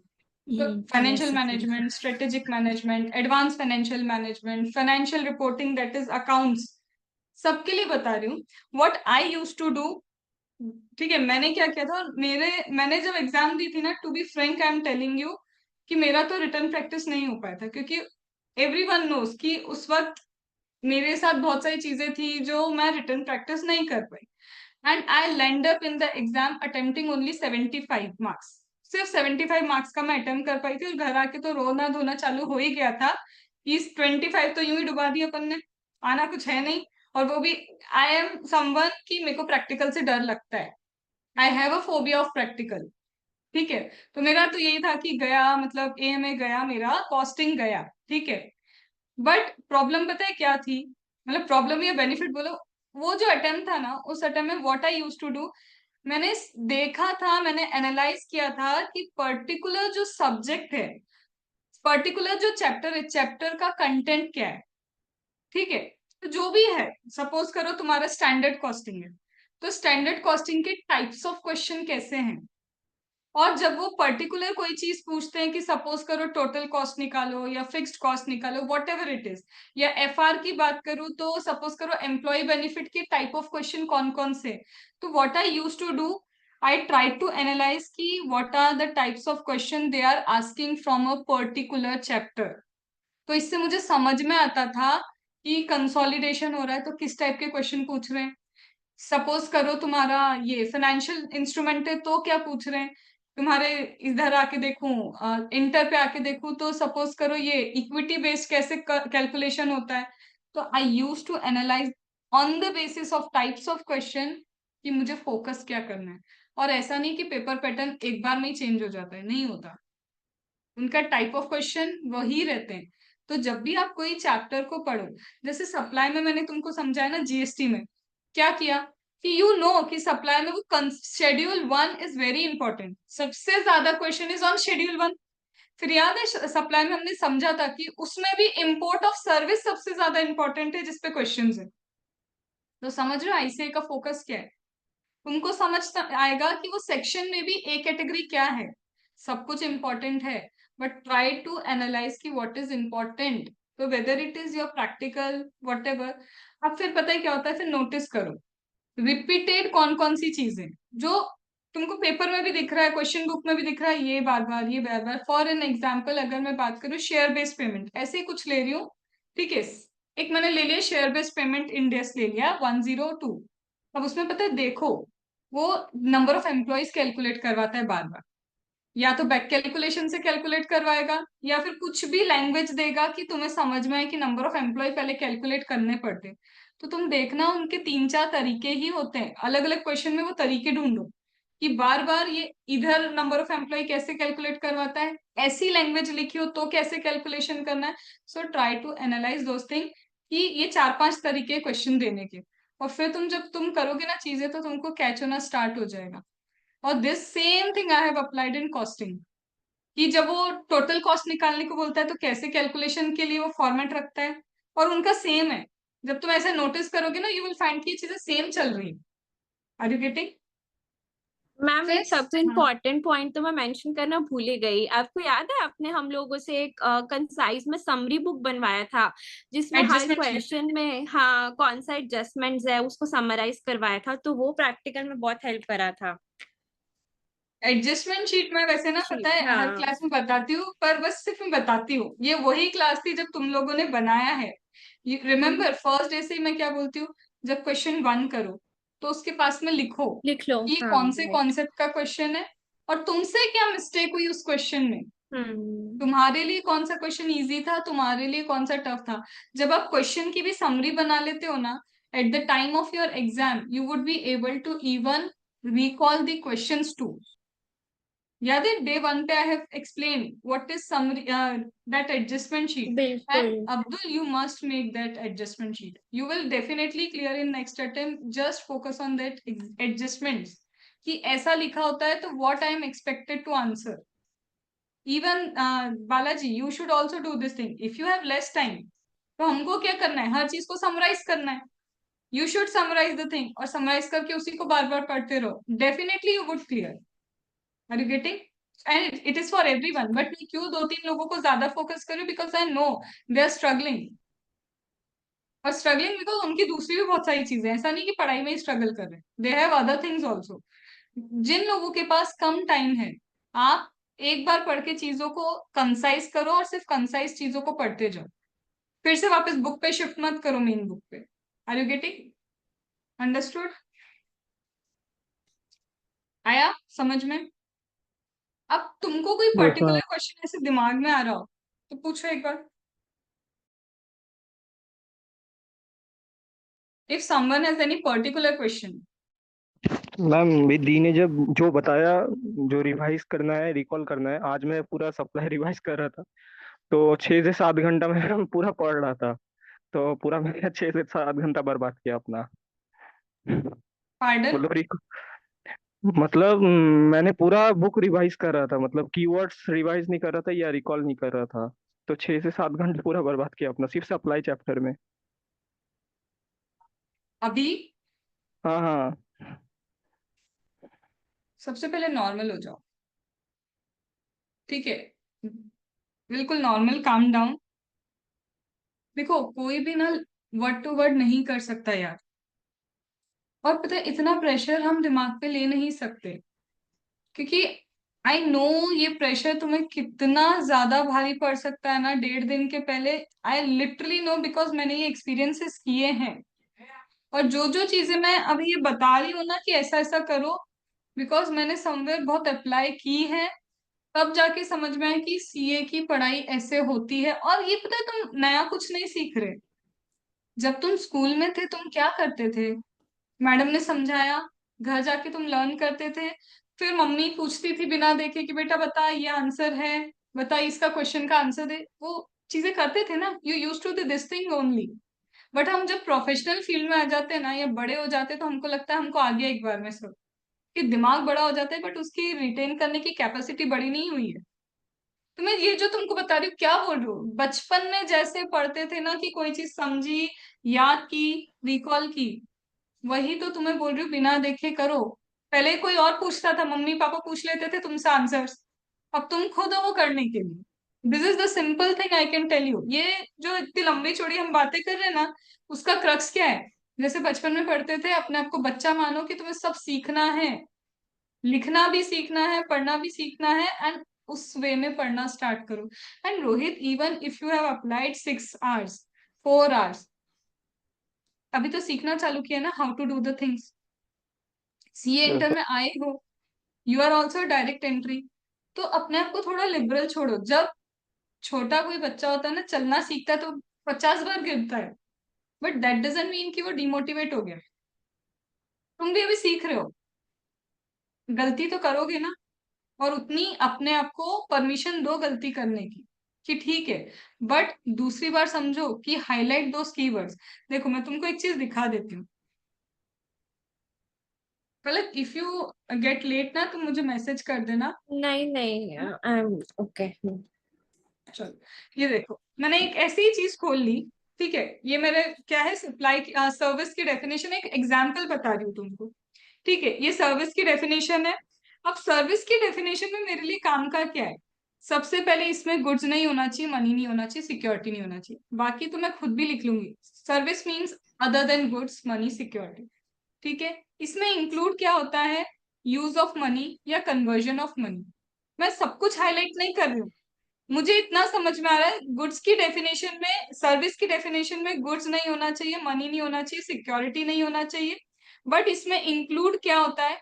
Money को यूज करना, उसका कन्वर्जन करना, जिसके लिए सेपरेट कंसिडरेशन चार्ज होता है। मैंने क्या किया, मैंने तुम्हारे जैसे होली नहीं खेली, मैं सिर्फ क्या कर रही हूँ, जो इंपॉर्टेंट पॉइंटर्स है मैं सिर्फ उसको हाईलाइट कर रही हूँ। अब next time when I will read this ना, मैं सिर्फ उसी को रीड करूंगी। क्लास में क्यों वर्ड टू वर्ड पढ़ रहे हैं, कि तुम्हें पता चल जाए कि what is important and what is not important, तुमको कीवर्ड समझ में आ जाए, तो नेक्स्ट टाइम तो तुम्हें कीवर्ड्स ही करना है, क्योंकि समझ में आया ना समझाने पे कि बाकी चीजें इंपॉर्टेंट नहीं है, तुम इतना सब याद नहीं रख सकते। तो highlight only the keywords and learn only the keywords and recall only the keywords and write only the keywords in your exam. Are you getting? Okay ma'am. चलेगा? और कभी ऐसा लगे ना, इतना मन में भारी नहीं रखना चीजें, तुम्हें क्या लग रहा है? अभी मैं नाम लेके बोलती हूँ, मौसमी थी, फिर उसके बाद हमारी क्लास में किसने एक और ने लिखा था क्या ही, हाँ संजीव जी, वो तो प्रैक्टिस कर रहे हैं, उन्होंने कितने गंदे आंसर लिखे थे। डोंट माइंड, बोला था ना मैंने। तो फिर क्या वो ऐसे डिमोटिवेट होके बैठ जाएंगे? अभी तो सीख रहे हैं ना। जबकि जो प्रैक्टिकली प्रैक्टिस कर रहा है वो भी गलत कर रहा है सप्लाई की डेफिनेशन। एक भी स्टूडेंट, एक भी क्लास में ऐसा था जिसने सप्लाई का वो क्वेश्चन सही किया हो? एक भी नहीं था। मैं नाम क्या लूं, सारे के सारे ही फिर रोने बैठ गए सब लोग, या फिर डिमोटिवेट हो गए? नहीं, ठीक है। And any one if you feel sometime ना कि बहुत लो फील हो रहा है या फिर यहाँ पे चढ़ रहा है बहुत सारा प्रेशर, तो बात करो, ठीक है। तुम सिर्फ एक कोर्स करने आए हो, जिस कोर्स को इतना हावी मत होने देना कि अपने पे आने लग जाए, ठीक है। अंडरस्टूड? ओके चलो, मैम। और किसी को कुछ पूछना है? पूछो। तो हम अब मतलब आपकी क्वेरी के हिसाब से मैं आंसर करती जाती हूँ, पलक आंसर करती जाएगी। मैम मुझे पूछना है एक क्वेश्चन हाँ बोलो। कि मैम एक्चुअली मेरे साथ अभी क्या है कि मैंने अकाउंट्स की रिकॉर्डेड क्लासेस ली हैं। तो मेरे साथ पहले जब मैंने स्टार्ट किया था तब मेरा था कि मैं जैसे जैसे चैप्टर रिवाइज करती जाऊँ, जैसे जैसे चैप्टर कंप्लीट करूँगी, रिवाइज करूँगी, क्वेश्चंस करूँगी, फिर उसके कारण कहीं न कहीं जो चैप्टर्स हैं वो डिले होते जा रहे हैं। जितने दिन में मैंने सोचा था कि कंप्लीट हो जाए, वो वैसे हो नहीं रहा है। तो मैंने ये करा है कि अब मैं क्या है कि लेक्चर्स करती जा रही हूँ, जो नोटिंग है वो नोटबुक में लिखते जा रही हूँ, ठीक है? वो सारे क्वेश्चंस मैं सॉल्व करती जा रही हूँ, होमवर्क जो मिल रहा है लेक्चर में वो भी करती जा रही हूँ। बट ये जो पहले जैसे होता था, जैसे वो फर्स्ट चैप्टर जितने अच्छे से रिवाइज़ हुआ था, उतने अच्छे से अभी सारे चैप्टर्स नहीं हो रहे, पर कहीं न कहीं अब है कि एक बार कंप्लीट हो जाए उसके बाद करूँगी रिवाइज़। तो मैम ये चीज़ सही है कि नहीं? ना, is it something that is for everyone? हम लोग जब भी जी ड्राइव के कोई भी क्लास लेते हैं, ऐसा होता है ना, अभी पढ़ लेते हैं, अच्छे से समझ लेते हैं, सब कुछ लिख लेते हैं, एंड एट द एंड जब क्लास खत्म होगी ना, हम तब रिवाइज करेंगे। इट इज फॉर एवरीवन, ये सबकी सोच होती। अब मैं बताती हूँ, when ever you make a time table, जब भी आप टाइम टेबल बनाओ, हम बोलते हैं ना कि टाइम टेबल तो फॉलो ही नहीं होता, नहीं होगा, किसी का भी नहीं होगा, कभी भी नहीं होगा। क्यों? क्योंकि हम टाइम टेबल बनाते वक्त ना बहुत ऑप्टिमिस्टिक होते हैं। क्यों ऑप्टिमिस्टिक होते हैं? इफ यू थिंक कि you are going to complete supply chapter या FR, whatever subject you are in, if you think that chapter will get complete in 2 hours, मैं बोल रही हूँ 4 टाइम्स लगा उसका। इफ यू थिंक 2 आवर्स, क्योंकि हम बहुत ऑप्टिमिस्टिक हो गए। क्यों हो गए मैं बताऊं? क्योंकि रिविजन वीडियो में पता है क्या दिख रहा है, 2 आवर्स के अंदर ये कंप्लीट, 3 आवर्स के अंदर ये कंप्लीट, तो हम उसके अकॉर्डिंग सोच लेते हैं कि थोड़ा बहुत बढ़ा लेते हैं, मेरा 4.5 घंटे में तो हो ही जाएगा। तो तुम 2 घंटे देखते हो तो तुम थोड़ा सा बढ़ाते हो, बट ये समझो रिवीजन वाले को पता है कि कॉन्सेप्ट क्या है, उसको बोल के निकलना है। तुमको यहाँ पे आना चाहिए। There is a difference. He knows everything, he is teaching every day, she is teaching every day, you are someone who have to retain it in your long term memory. तो मेक इट अ रूल, ये rule बनाओ, जो मैं भी बनाती थी। और मैं मेंटरिंग में जब भी वो देती थी ना प्लानर, तो मैं 2 घंटे की चीज को 8 घंटे करके ही बताती थी, ताकि सपोज करो मेरे को ऐसा लग रहा है सप्लाई की डेफिनेशन करने में मुझे 2 घंटे लगेंगे, तो मैं तुमको बोल रही नहीं, तुम्हें 6 घंटे लगेंगे याद करना, सब कुछ करना। तो मैंने क्या कर दिया, 3 टाइम्स कर दिया उसको। अब क्या होगा मैम? आपने 3 टाइम्स किया, मतलब we have to put 6 hours for supply की डेफिनेशन, यस। बाई चांस क्या हुआ मैम, 3 आवर्स में खत्म हो गई। सपोज करो 5 आवर्स में यू हैव कंप्लीटेड सप्लाई, पता है क्या आएगा? मोटिवेशन। यार 6 आवर्स दिए थे, 5 आवर्स में आई हैव कंप्लीटेड, तो नाउ तुम्हारा पता है टाइमर पीछे नहीं जा रहा है। या तो एग्जैक्ट 6 आवर्स पे खत्म होगा, या फिर क्या होगा तुम्हारा, थोड़ा पहले खत्म होगा। तो तुमको एक क्या मिलेगा, सेंस ऑफ अचीवमेंट की, चलो रियलिस्टिक टाइम टेबल बोलते हैं इसको, कि जो होना है उतना रियलिस्टिक चलो। सेकेंड चीज, एक और चीज प्लानर में होनी चाहिए, even if you give 3 times of the timer, 2 घंटे की जगह तुम 3 गुना भी दे रहे हो। सेकेंड चीज, what I use to give, breathers. Breathers मतलब, फिर भी मैं संडे का या सैटरडे का टाइम ऐसा देती थी कि उस दिन नया कुछ नहीं करोगे, पुराना कुछ भी बच गया ना तो उसको रिकॉल करोगे, लर्न करोगे। मतलब वैसे तो हमने ऑलरेडी टाइमर बढ़ाया, फिर उसके बाद और टाइमर बढ़ा दिया, मतलब breather we have given. Breather क्यों दिया? इसीलिए दिया हमने ब्रीदर। Are you getting? समझ में आया? फिर इसके बाद क्यूमुलेटिव रिवीजन का टाइम भी होता था हमारे प्लानर में, जो जैसे ही सपोज मेरे को आज जीएसटी का स्टार्ट करना है, उससे पहले आधे घंटे का टाइम सिर्फ मेरा रिवीजन का होता था, फिर 2.5 घंटे का टाइम होता था नया लर्न करना। मतलब डेली कोई भी सब्जेक्ट स्टार्ट करने से पहले हाफ एन आवर मैं किसको देती थी, सिर्फ रिविजन होता था। तो मैंने टाइम टेबल की 3 रूल बताए। When ever you make a time table, if you think you can complete a chapter in 2 hours, तुम 3 to 4 टाइम्स कर दो उस टाइम को, डिपेंडिंग ऑन कितना इंपॉर्टेंट चैप्टर है। थोड़ा सा इंपॉर्टेंट है 3 टाइम्स कर दो, बहुत इंपॉर्टेंट है 4 टाइम्स कर दो। 2 आवर्स की जगह पुट 8 आवर्स, और वो उतने में ही होगा। उसके बाद भी गिव ब्रीदर्स, हर वीक में एक दिन ऐसा दो जो सिर्फ ब्रीदर हो, पुराना कुछ नया कुछ नहीं करोगे, पुराने को ही रिकॉल करोगे या कंप्लीट करोगे। And every day before starting something new, half an our should be booked only for cumulative revision, सिर्फ आधे घंटे हर रोज का। तो वो आदत हो जाएगी, नया करने से पहले पुराना रिकॉल हो रहा है। अंडरस्टूड? यस। मैम रितिका ने जो अभी क्वेश्चन पूछा ना, दैट उसको क्लास के साथ साथ में रिवीजन कर लेना चाहिए या कोर्स कंप्लीट करने के बाद में, तो बट आई वुड सजेस्ट कि क्लास के साथ में एक राउंड ऑफ रिवीजन करना चाहिए, बिकॉज जब हम क्वेश्चंस खुद हाथ से सॉल्व करते हैं तो कुछ ऐसे डाउट्स भी आएंगे जो शायद क्लास में डिस्कस नहीं हुए होंगे। तो दैट इज समथिंग न्यू जो आपको क्वेश्चन सॉल्व करने पर ही पता लगेगा। एंड सेकेंड, जब आप फर्स्ट टाइम क्वेश्चन सॉल्व कर रहे हो, अगर आप एडजस्टमेंट शीट उसी टाइम पर प्रिपेयर कर लोगे तो सेकंड टाइम रिवीजन में आपको कम टाइम लगेगा, क्योंकि ऑलरेडी आपने पूरे क्वेश्चंस को कर कर उसको कंसाइज करके रख लिया कि इस क्वेश्चन में ये पॉइंट है। तो इससे आपका सेकंड रिवीजन में टाइम कम लगेगा एंड ऑफ कोर्स आप ज्यादा रिवीजन कर पाओगे। अंडरस्टूड? हम ये नहीं बोल रहे कि पूरा रटने बैठ जाओ, बट एक एक बार जब गो थ्रू होती जाती है ना चीजें, तो बैठती जाती। तो मैं मेरा एग्जाम्पल बताती हूँ। मैं तो ओल्ड कोर्स में थी और एसएफएम की क्लास की थी, that is your financial management की क्लास। ठीक है। और वहां पे उसके बाद मेरा 4-5 साल बाद मैं अटेम्प्ट दे पाई थी। बट वो जो फर्स्ट चैप्टर है ना, लीज था, वो जो वहां पढ़ाया था ना, वो आज तक मुझे याद है। पता है क्यों? क्योंकि जब वो सर करा रहे थे ना, मैं अच्छे से रिवाइज कर रही थी, मैं सॉल्व कर रही थी, मैं सब कुछ कर रही थी।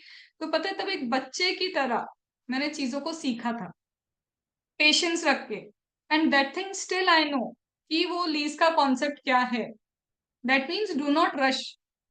तुम या तो क्लास कंप्लीट कर लो या कोर्स कंप्लीट कर लो। क्लास तो निपट जाएगी, कोर्स निपटा नहीं सकते क्योंकि उसी से पास होना है। Are you getting? ठीक है। नेक्स्ट। हाँ, पूछ लो रितिका। Yes sir. मैम जैसे कि अभी मतलब रिवीजन के लिए कितने मंथ्स रहने चाहिए? क्योंकि अब मैं केवल वन ग्रुप फर्स्ट वाला ग्रुप दे रही हूँ, तो मैंने सोचा था कि मैं 3 मंथ्स या 4, मतलब ऐसे अगर आइडियलिस्टिक हो जाता तो 4 मंथ्स रखूँगी, जिसमें मैं पेपर प्रैक्टिस करूँगी बहुत सारा, और मैं चाहती थी कि मैं 4 जो सब्जेक्ट्स हैं उनको बहुत अच्छे से करूँ ताकि मुझे याद है। तो मैंने मैम इसके लिए 4 मंथ्स निकाल रखे थे। मैम ये कुछ ज़्यादा है या फिर ठीक है? मैं मेरा मतलब देखो, ये अपने पे डिपेंड करता है। मेरा कहना ये है कि आप बात की मंथ्स अलग से निकाल के रखो, उससे पहले साथ साथ ही एक तो रिवीजन करते हो, तो वो तो ऑटोमेटिक हो गया, फिर तुम्हें 4 मंथ्स की जरूरत ही नहीं रहेगी। फिर तुम्हें क्या करना चाहिए, हम लोग का एक प्लान होता था कि ICA release MTP series 1 and series 2। तो जो सीरीज 1 रिलीज होने का डेट होता है ना, तुम ये मान लो कि वही तुम्हारी फाइनल एग्जाम की डेट है, एक्चुअल एग्जाम की। क्यों? मतलब जाओ, इंस्टीट्यूट जाओ अगर जा सकते हो तो, एंड M1 भी वहीं पे दो, M2 सीरीज भी वहीं पे दो, मतलब एग्जाम के पहले 2 बार तुम्हारी एग्जाम हो जानी चाहिए। This will give you already a practice कि लिख के आ रहे हैं हम एग्जाम, और you will come to know कि तुम्हारे मार्क्स क्या आ रहे हैं। तो it's more than sufficient, 1 month is more than sufficient if you have done everything. And ये टेक्निक से चल रहे हो, क्यूमुलेटिव रिविजन ये वो सब कुछ कर रहे हो, तो 1 मंथ में तुम इतनी एग्जाम लिख सकते हो, इतने टेस्ट लिख सकते हो। आजकल तो टेस्ट सीरीज वगैरह भी है। And before joining any test series, ये देखना कि कहीं कॉपी पेस्ट क्वेश्चन ही तो नहीं आ रहा, फिर कोई मतलब नहीं। Literally there is no sense, जब पता है कि वही क्वेश्चन दे रहे हैं जो हम बुक में भी कर रहे हैं, तो वो क्वेश्चन तो हम कर ही लेंगे। ज्वाइन समथिंग जहाँ पे नए क्वेश्चन, एंड वो थोड़ा सा तुमको रिसर्च करके ही समझ में आएगा। ठीक है। But test series is good, it is good to do. और वो एग्जाम के 1 महीने पहले सिर्फ test test test test test test test यही होना चाहिए। Are you getting? एंड कोशिश करो कि टेस्ट सीरीज भी फुल वाली करो।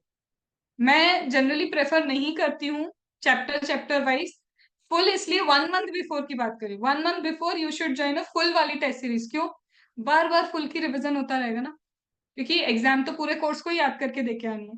तो if you have only 1 month, full test series और जितनी करनी है फिर, क्योंकि तुम अगर रिवीजन कर रहे हो तो इसकी भी कर लो, पेपर्स ले लो किसी से, कुछ कर लो, कुछ खुद से ऐसे कर लो, रैंडमली बना लिया, बस लिखने की प्रैक्टिस करते रहो। यू हैव पास्ट के इतने सारे एमटीपी, पास्ट के इतने सारे आरटीपी, यू हैव पास्ट के पेपर्स ऑल्सो, फिर तुम टेस्ट सीरीज का कर रहे हो, 1 महीने में कितना लिख लोगे तुम?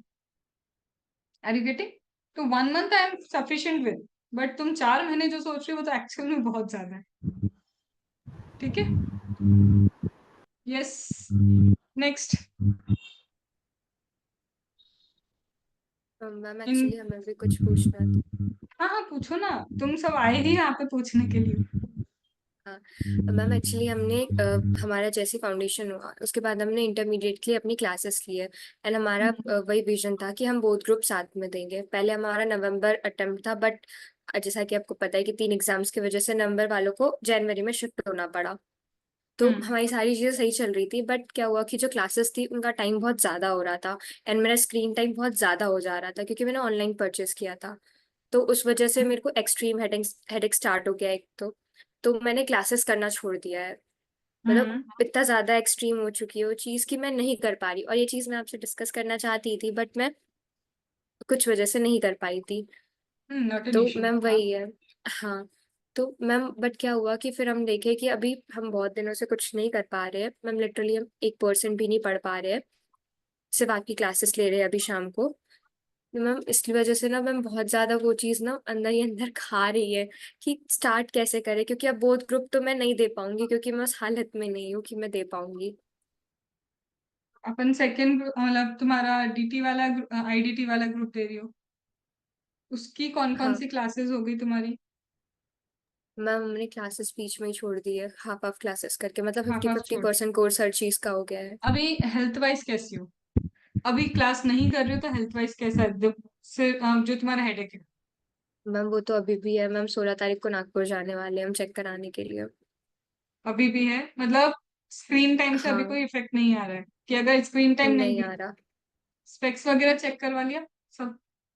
वो 3 से 4 बार करा चुके हैं नहीं है वो हमें। And what about MRI? I have asked you for the MRI. Ma'am वही 16 को जा रहे हैं हम अभी। मतलब तो एक्चुअली घर वो पर अभी कंडीशन नहीं थी कि हम जा पाए। नॉट एन इशू, बट सी, जब डॉक्टर अगर बोले ना थोड़ा और रुकते हैं करते हैं, तो सारी कंडीशन बताना and tell them for 3 tesla. 3 tesla is बहुत डीप में होती है, एक एक चीज उसमें समझ में आ जाती है, एक बार करवा के छुट्टी करो। ठीक है। एंड सेकेंड थिंग इज, अभी एक सब्जेक्ट एट अ टाइम उठाओ। एक सब्जेक्ट मतलब अभी तुम एक क्लास कर रहे हो ना जीएसटी की, तो फोकस ऑन दैट। मत करो सारी की सारी क्लासेस, क्योंकि ऑनलाइन है सब कुछ तुम्हारे लिए। And if your health is not permitting, अभी पुश मत करो, क्योंकि समझो कि कहीं ना कहीं हेल्थ इज प्रायोरिटी। इसको डिमोटिवेट होने की जरूरत नहीं है, तुम ये समझो तुम भी एक स्ट्रगल पे आई हो और उसको भी अच्छे से फेस करना है। ठीक है, तो सबसे पहले जीएसटी कंप्लीट करो। अब मैम दूसरा स्टार्ट नहीं कर पा रहे, जो करके रखा था ना क्लास में, जो पढ़ के रखा था उसको रिवाइज करो, उसको प्रैक्टिस कर लो।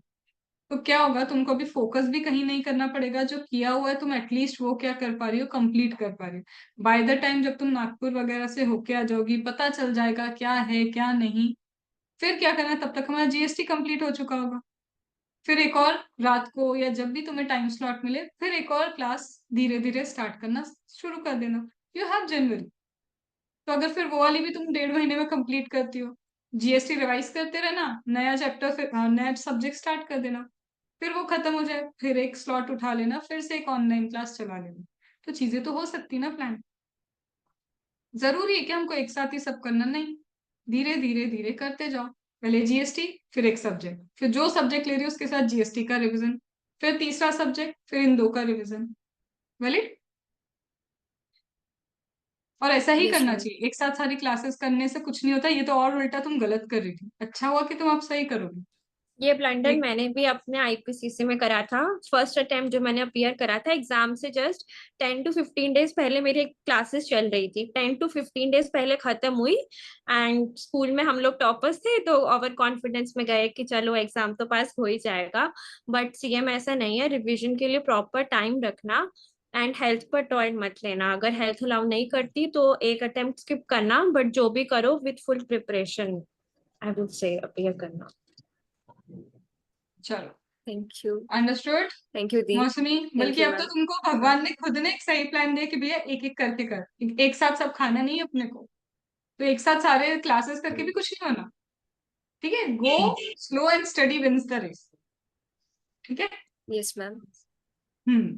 इंदु, पूछो। बहुत सारा लिखते जा रही हो, लिखते जा रही हो, मैं कितने आंसर दूं मुझे समझ नहीं आ रहा। चलो, सबसे पहले शुरू। इंदु ने बाप रे कितना लिखा है, सच में क्या क्या पूछना है तुमको? मैम हाँ, एग्जैक्टली अपन एग्जाम में लिखते हैं आंसर, लेकिन उस हिसाब से मार्क्स क्यों नहीं मिलते? वही तो बता रही हूँ कि वही तो तुम्हें एनालाइज करना है सबसे पहले। देखो, एग्जाम की चेकिंग में बताऊं, स्टेप वाइज होती है। हाँ। ठीक है, एग्जाम में जो होती है ना checking, step wise. You are my जीरेफ स्टूडेंट ना, जीएसटी? यस। ओके। तो एक अभी ना वीडियो आने भी वाला है तुम्हारे लिए, जीडेव वालों का राइटिंग सेशन का। तो हाँ। उसमें एक चीज समझो कि सबसे पहले ना स्टेप वाइज मार्किंग होती है। हम्म। कंक्लूजन कहाँ लिखना चाहिए, प्रोविजन कहाँ लिखना चाहिए, क्वेश्चन का लिंकेज कैसा होना चाहिए, हम उसमें सीखेंगे सब कुछ।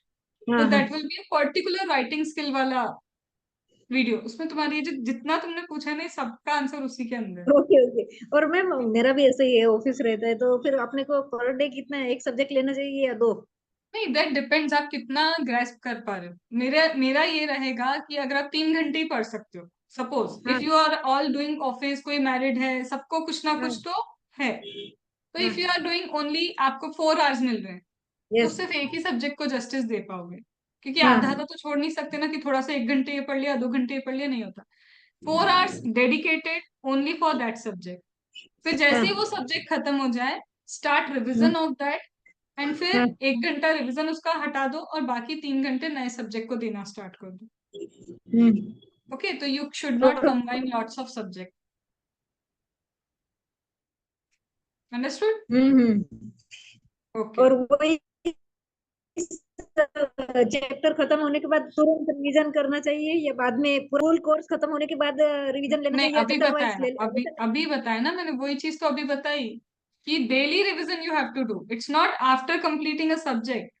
क्यूमुलेटिव हाँ। Revision should be on daily basis. Daily. Hmm. कल जो किया आज करो, परसों जो किया आज करो, मतलब डे 1 यस। से जो करते जा रहे हो, डे 10th तक वो पूरा रिवीजन चलता जाना चाहिए। That is cumulative revision. बार बार दिमाग को याद दिलाओ कि क्या पढ़ा था। ठीक है। हाँ हम्म। हाँ। यस। यस। विजेता। तो वही प्रॉब्लम होता है कि अपने को मेजर वही है, मेरा भी टारगेट की एग्जामिनेशन ट्राई कर रही जीएसटी एंड इनकम टैक्स। वैसे जीएसटी कंसेप्चुअली पता है, लेकिन मुझे आंसर राइटिंग में ही प्रॉब्लम हो रहा है, तो इसीलिए मेरा क्रैक नहीं हो रहा। अभी भी ऐसे ही हुआ, 35-40 तक गया है दोनों बोलो मिला ना, के, एक बार रिज्वाइन लेकिन करे, आगे नहीं मुझे जा दिख रहा है। नहीं रही। कोई बात नहीं, देखो सबसे पहले तो जो अभी बताया तुमने वो सब सुना। जो इतनी देर से बात चल रही थी, कैसे एनालाइज करना है, क्या करना है, वो सुना था इंदु ने?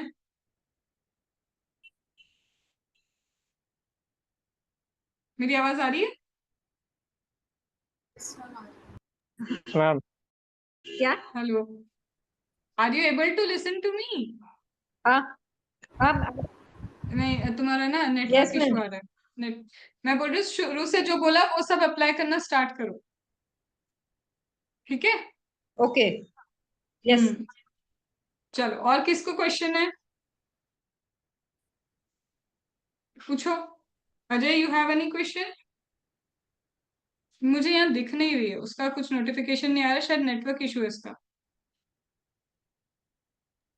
मैम वही उसे बोल रहे हैं हम। Ma'am time table. पार्डन? पूजा, तुम्हारा इस बार क्यों नहीं हुआ?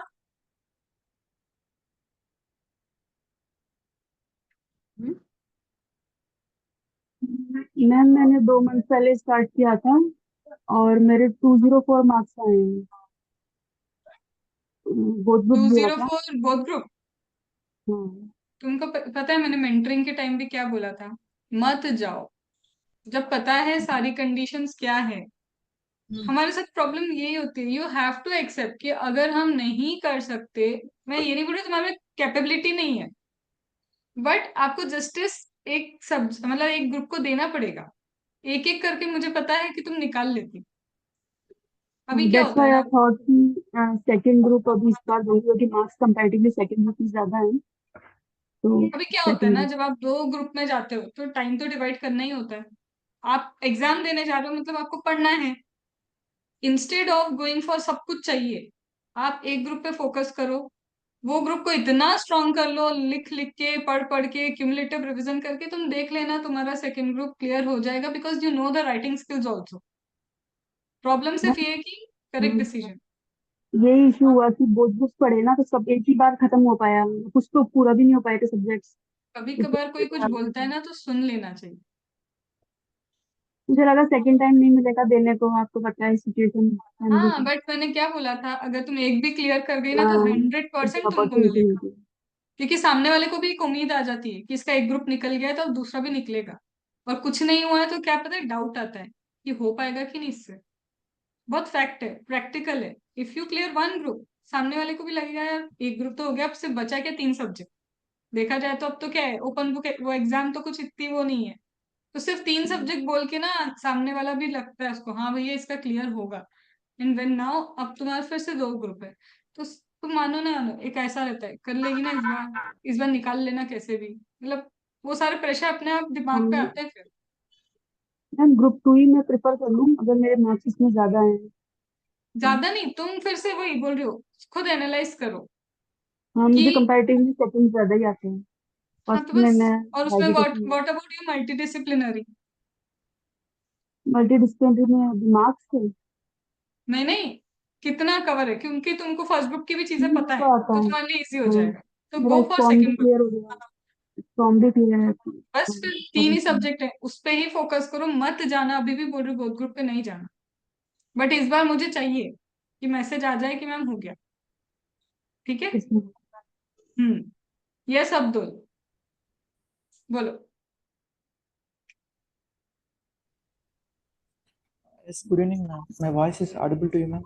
यस, मैम एंड मुझे nice to meet you after so long. या मी टू मैम। या बोलो। मैम मुझे पिछली बार डीटी में 50 मार्क्स आए थे मैम, आईडीटी में 52 मार्क्स आए थे, बट इस बार आके मुझे आके डीटी में 38 मार्क्स आए थे मैम। ओके, अब देखो, 40 मार्क्स आएंगे तो भी मैं ग्रुप चला जाएगा मैम, ओनली 2 मार्क्स से मैं आई नो ये रहा ओनली हूँ। For some marks you have lost, I can really understand. But ये मैं अभी तुम्हारी कॉपी देखे बिना कैसे बताऊं? How would I be able to comment कि why you have got so less marks when you were having 50 to 52? अब पहली चीज, many times we compare ourselves with the previous attempt. Previous attempt के questions हो सकता है वैसे आए हो जो तुमको क्लिक करते गए, that were in your favor.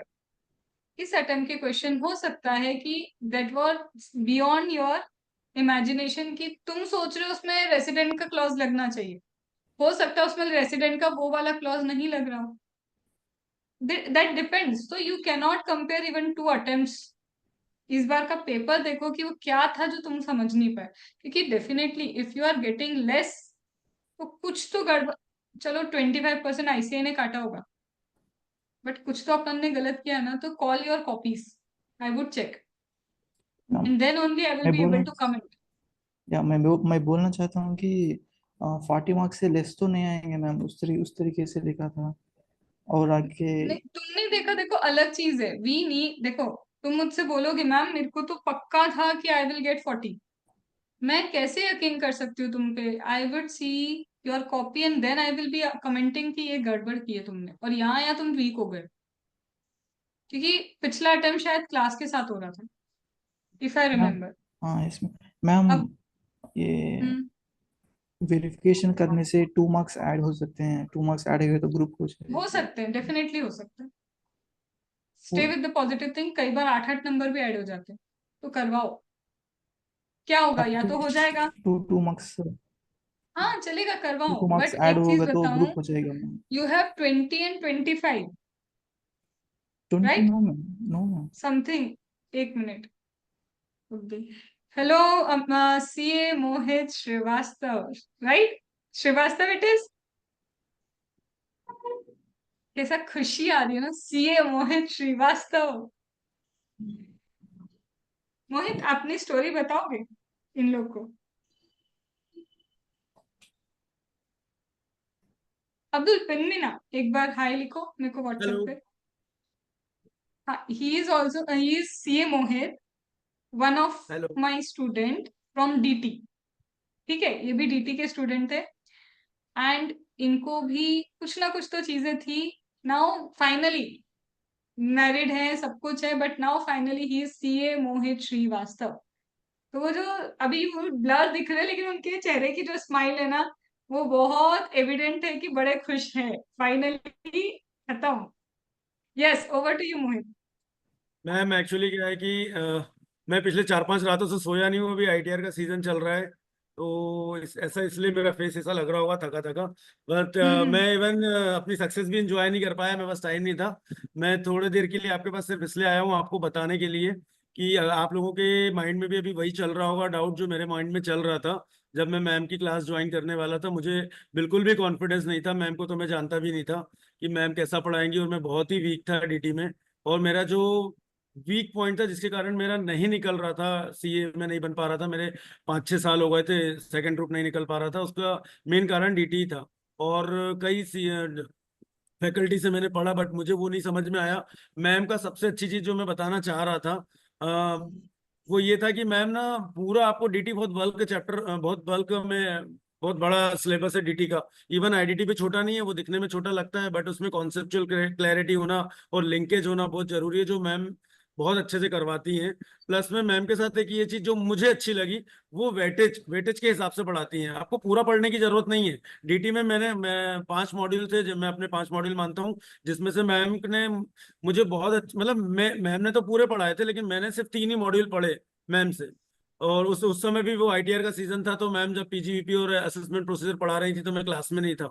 मैं प्रैक्टिस 2015 से ही कर रहा हूँ मैं, तो मैं क्लास में नहीं था। मैंने वो 2 चीज आज भी नहीं पढ़ी है। बट जो मैंने मैडम से पढ़ा 3 मॉड्यूल्स, मैडम ने इतने स्ट्रॉन्ग कर दिए हैं। और उनका सबसे पॉजिटिव चीज ये लगी कि वेटेज के हिसाब से पढ़ा रही थी, प्लस में क्लास में प्रैक्टिकल क्वेश्चन करा रही हैं। आप प्रैक्टिकल क्वेश्चंस कितना करते हो कितना नहीं करते हो वो मुझे नहीं पता, बट क्लास में एक बार करने के बाद भी माइंड में रहता है कि नहीं मुझे एक बार और करना है। तो घर में वो 2 या 3 बार 2 बार अगर आपने घर में भी एक बार कर लिया और एक बार क्लास में कर लिया, तो वो ऑटोमेटिकली 2 बार हो गया।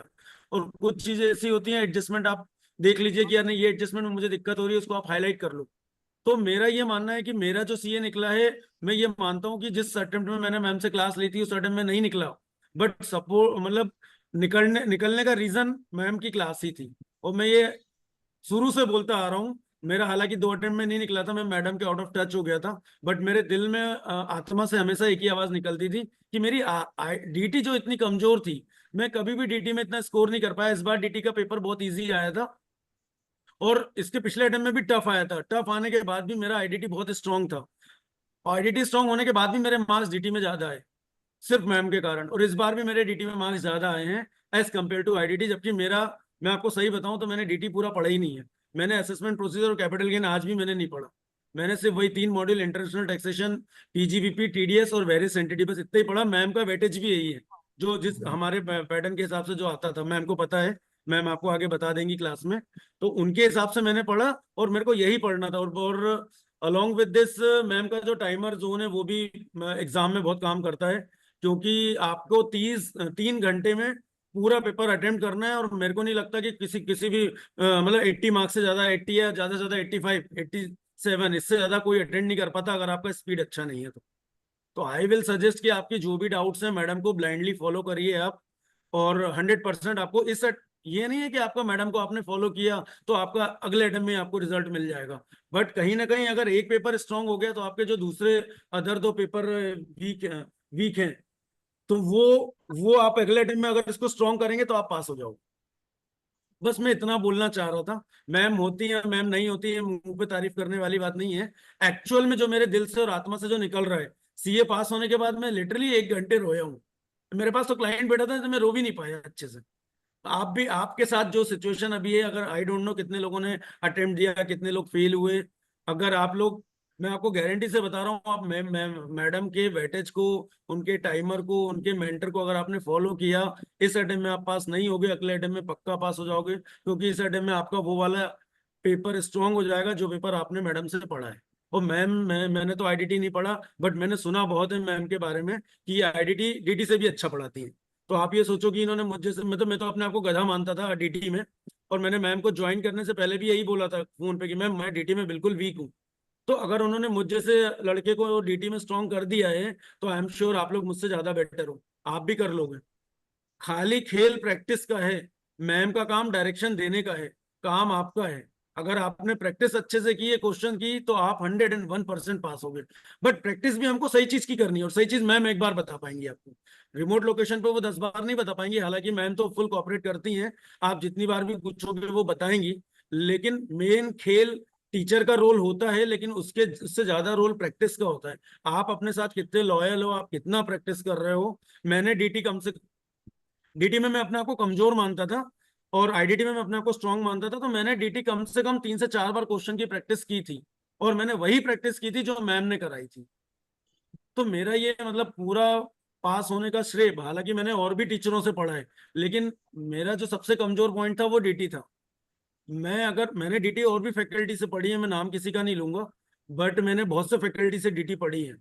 और उसके अलावा अगर आपका डीटी में आप फेल हो रहे हो, तो आप सीए कभी नहीं बन पाओगे। मतलब जो भी आपका पेपर वीक है, अगर आप उसमें फेल हो रहे हो, तो आप कभी सीए बन ही नहीं सकते। तो मेरे लिए तो मैम के कारण ही मैं सीए बना, और मैं हमेशा लाइफ टाइम उनका ऋणी रहूंगा इस बात को लेके कि उनके कारण, क्योंकि मेरा डीटी निकला, मेरा डीटी नहीं निकल रहा था। तो आप लोग अपने अपने पेपर्स के मतलब वीकनेस को आइडेंटिफाई करिए कि आपका कौन सा पेपर वीक है। और मेरे ख्याल से मैम डीटी और आईडीटी में तो बेस्ट है। आप डीटी में, और वो फर्स्ट ग्रुप का भी मेंटरशिप लेती हैं, मुझे तो नहीं मालूम, मैंने नहीं लिया, बट मुझे जहां नहीं, तक मैम एक्सपीरियंस ने है, भी छोड़ जितना दिया है। हाँ मैम। मेंटरिंग तो छोड़ दी मैम ने। अच्छा अच्छा, मैं मैम को जितना जानता हूँ, मैम को मैं जितना जानता हूँ, सॉरी 2 मिनट, जितना भी मैम को मैं जानता हूँ, जितना भी मैं उनके टच में रहा हूँ, मैंने उनको ब्लाइंडली फॉलो किया, क्योंकि मुझे मालूम था मेरे पास कोई रास्ता था नहीं। मैं ऑलरेडी बहुत सारे टीचरों को डीडी में हुआ था, तो मेरे पास कोई ऑप्शन नहीं था, और कोई दिख भी नहीं रहा था कि मैंने इतने लोगों से पढ़ा, मुझे तो किसी का समझ में नहीं आया। बट मैम का क्या था ना कि यार, वो ना स्पीड में नहीं जा रही है, दिमाग में घुस रहा है। अगर आप टेंटेटिव सुनोगे ना, प्रेजेंट मतलब प्रेजेंट माइंड के साथ आप सुनोगे ना, तो वो आपके दिमाग में जाएगा, और वो स्पीड से नहीं जाती है। वो कॉन्सेप्ट आपको जब तक दिमाग में नहीं जाएगा, 10 बार मल्टीपल टाइम्स वो रिवीजन करवाती हैं, और उसके बाद भी नहीं जा रहा, तो फिर वो आपकी गलती है। तो मेरे हिसाब से पूरा खेल 2 चीज का है। अगर आपको इस अटेम्प्ट में अपना ये पेपर स्ट्रॉन्ग करना है, जो आप मैडम के टच में है, या अगले अटेम्प्ट में आपको चीजें निकालनी है, तो उसके लिए 2 रास्ते हैं। एक, आप मैडम को ब्लाइंडली फॉलो करिए जो वो बोल रही हैं। दूसरा, आप एन नंबर ऑफ टाइम जितना आप प्रैक्टिस कर सकते हो क्वेश्चन की प्रैक्टिस करिए। जिस एडजस्टमेंट में आपको इशू आ रहा है उसको हाईलाइट कर लीजिए, रेड पेन से हाईलाइट कर लीजिए, डॉट लगा लीजिए कि हाँ ये मुझे प्रॉब्लम है। रिवीजन करते समय हमें उस पर ज्यादा फोकस करना है। यही दो मेरा मूल मंत्र रहा सीए बनने का। और सारा क्रेडिट मैडम का था, क्योंकि मेरा डीटी वीक था। थैंक बस मैं यू। इतना ही बोलना चाह रहा था। अभी भी मैं बिजी था, मुझे तो नहीं पता था कि मैं आ पाऊंगा कि नहीं आ पाऊंगा, लेकिन लकीली आ गया। नहीं, बस that is very very very good and thank you CA Mohit. Thank you, But thank you ma'am. I'm really very happy for you that finally you can call yourself chartered accountant. Yes ma'am, ठीक है, तो बिल्कुल अपनी भी। Practice अच्छे से जारी रखे, और कभी कभार अब टीजीवीपी पढ़ लेना, क्योंकि अब काम आएगा। नहीं मैम, अभी मुझे असेसमेंट प्रोसीजर और कैपिटल गेन आपका वीडियो देखना है, वो मैं देखूंगा, क्योंकि चलेगा, वो चल। प्रैक्टिस में काम आएगा। Okay okay, if you thank want you. You can leave. Okay, okay, Congratulations, thank man. You. Thank you. चलो, तो what ever he has said, एक चीज तुमको कॉमन में समझ में आई, मेरी चीजें निकाल दो कि मैम का क्रेडिट है। एक ही चीज है, मैं बता सकती हूँ, तुमको फॉलो करना है, वही नहीं बोला, प्रैक्टिस करो, क्यूमुलेटिव रिवीजन करो, और कीवर्ड्स वगैरह याद करो, हो गया। डीटी भी हुआ नहीं है, क्योंकि हमारा एक फोबिया होता है। एंड मेरा लिटरली ये चीज मेरे दिमाग में रहती है, मैं खुद भी एग्जाम देने जाऊंगी ना, तो जब तक मैं सेटिस्फाई नहीं हो जाऊं ना कि मुझे कुछ आता नहीं, तो मैं एग्जाम नहीं दे सकती थी कॉन्फिडेंस से। ये मेरे अंदर है। तो मुझे ऐसा लगता है आजकल जो एक कैसे रैट रेस चल रही है, रट लो जल्दी जल्दी, सब सब जल्दी करवा दे, बस जल्दी करवा दे और जल्दी करवा के पास हो जाओ। जब तुम प्रैक्टिकली करने जाओगे ना, तुमको बता रही हूं मैं, बिग 4 के बच्चे, तुमसे छोटे बच्चे भी तुमसे ज्यादा दिमाग वाले हैं।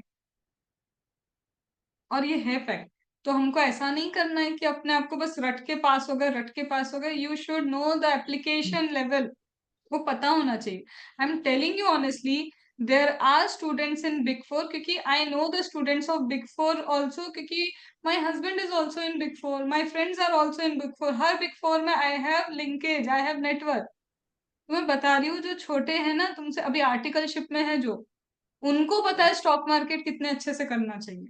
They know Yes. कि कौन से स्टॉक में इन्वेस्टमेंट होना चाहिए, क्या करना चाहिए, कब कौन से शेयर्स निकालने, कौन से नहीं। That you people still don't know, we people still don't know. That means सीखने का वक्त है ये सब स्क्रॉलिंग रोलिंग सब बाद में चल जाएगी, सब कुछ बाद में हो जाएगा। अभी Yes. सिर्फ फोकस कहाँ होना चाहिए? पढ़ने पे, सीखने पे। एक एज के बाद सीख नहीं पाओगे, जब जिम्मेदारियों का ठिकरा पड़ता है ना सिर पे, बहुत सारी चीजों में आप बढ़ जाते हो। तो focus on your learning skills. And कुछ भी टफ नहीं है, मैं पहले ही बोल रही हूँ। बस धीरे धीरे, जब बच्चे थे तब तुमको एबीसीडी भी टफ लगती थी ना, धीरे धीरे एबीसीडी अब आज तक क्यों याद है? किसी ने याद दिलाई कि ए से लेके जेड तक फिर से याद करते? नहीं, बिकॉज मन से याद किया था, सीख रहे थे। Same logic apply here in your CA studies. तुम बच्चे हो, तुम प्रोफेशनल नहीं हो। बच्चों जैसे सीखना सीखो, कि Yes. सब कुछ आना चाहिए, धीरे आएगा चलेगा लेकिन आना चाहिए। अंडरस्टूड? Yes, ma'am. ठीक है, तो 3 दिन एनालाइज करो अपने आप को। एक ग्रुप देना है, 2 ग्रुप देना है, क्या देना है? रिगार्डिंग द डीटी, ठीक है, मैं डीटी पढ़ाती ही, अभी कुछ टाइम के लिए किसी रीजन से डीटी नहीं पढ़ा पा रही हूँ, और अगर वो भगवान की कृपा से वो रीजन एग्जीक्यूट हो गया, मैं कभी डीटी नहीं पढ़ा पाऊंगी। ठीक है, और वो मेरे फेवर में होगा। अगर एग्जीक्यूट हो गया, वो मेरे फेवर में होगा, तो मैं कभी डीटी पढ़ा ही नहीं पाऊंगी। ठीक है, तो I am waiting for that कि अगर वो एग्जीक्यूट हो गया तो ठीक है, नहीं हुआ तो ठीक है, तो नहीं पढ़ा पाऊंगी डीटी। तो इसलिए मैं अभी डीटी की बैच अनाउंस कर नहीं पा रही। Otherwise I was really very very very much eager कि मुझे सीए इंटर का भी डीटी पढ़ाना है, क्योंकि वहां से भी वो कॉन्सेप्ट उठते हैं, वही कॉन्सेप्ट सीए फाइनल में Yes. आते हैं, तब जाके स्ट्रेंथ आती है चीजों की। सो वेट फॉर 1 वीक, 1 वीक में पता चल जाएगा। अगर मैम को मौका, मतलब मैम के फेवर में चीजें नहीं जाती तो मैम डीटी पढ़ा रही है, और अगर चली जाती हैं तो मैम डीटी नहीं पढ़ा पाएंगी। ठीक है, Yes. और रिगार्डिंग मेंटरिंग, मेंटरिंग तो मैंने कुछ रीजन से बिल्कुल बंद कर दी, क्योंकि मेंटरिंग में स्टूडेंट्स सीरियस नहीं होते। ये मुझे ऐसा लगा, तो मुझे लगा कि मैं अपना टाइम वहां वेस्ट नहीं कर सकती जहाँ पे कर करके भी कुछ रिजल्ट नहीं निकले। वहां पे क्या था, शुरू में तो बहुत एकदम हो जाता है पढ़ना पढ़ना, फिर बाद में ढील पोल होती ही होती है। तो मैंने छोड़ दिया, और मेरा टाइम भी अलाउ नहीं कर रहा था, मेरी हेल्थ भी अलाउ नहीं कर रही थी कि मैं मेंटरिंग जैसी चीजें लूँ, क्योंकि मेंटरिंग में मैं पढ़ाने भी लग जाती हूँ, मैं रोक नहीं पाती हूँ खुद को, फिर मैं पढ़ाती भी हूँ, सब करती हूँ, वो छोड़ दिया। बट हाँ, I am planning a writing skill का बैच, जिसमें सिर्फ तुम मेरे साथ राइटिंग प्रैक्टिस करोगे। मैं वो प्लान कर रही हूँ, जिसमें ऑडिट और जीएसटी, इन 2 चीजों को लिख लिख के सारे क्वेश्चंस, एक्स्ट्रा क्वेश्चंस, ये सब मैं प्रैक्टिस कराऊंगी CA final as well as CA inter को। तो जो तुम ऑडिट में सीखोगे, जो तुम जीएसटी में मेरे साथ सीखोगे, same apply to DT, same apply for other subjects, वही चीजें सेम अप्लाई करना। तो दैट आई एम प्लानिंग, और वो प्रॉपर एग्जीक्यूट हो जाए तो 1-2 दिन में you will get the video कि उसमें क्या क्या कवरेज होगा, और उसमें सिर्फ राइटिंग सेशंस इंप्रूव कराना मेरा टारगेट होगा, क्योंकि वही वीक है, वही है जहाँ तुम लोग चोट खा रहे हो, और यू आर फाइंडिंग Okay. कि तुम्हारा रिजल्ट नहीं आ रहा। मैम ऑडिट की भी क्लास लेते हो आप? हाँ, सीए फाइनल की, बट मेरे साथ प्रॉब्लम ये हो रही है ना, मैं अकेले सब कुछ नहीं कर सकती। तो मेरा सबसे फेवरेट सब्जेक्ट जीएसटी है, तो मैंने फिर उसको चूज कर लिया कि I have to stick to GST, क्योंकि when it comes to audit उसमें भी अमेंडमेंट आते हैं, डीटी में भी अमेंडमेंट आते हैं, सब कुछ मैनेज करना, तो क्वालिटी भी तो होनी चाहिए ना, कि सब कुछ देने के अच्छा है कम दो, वो बेटर है।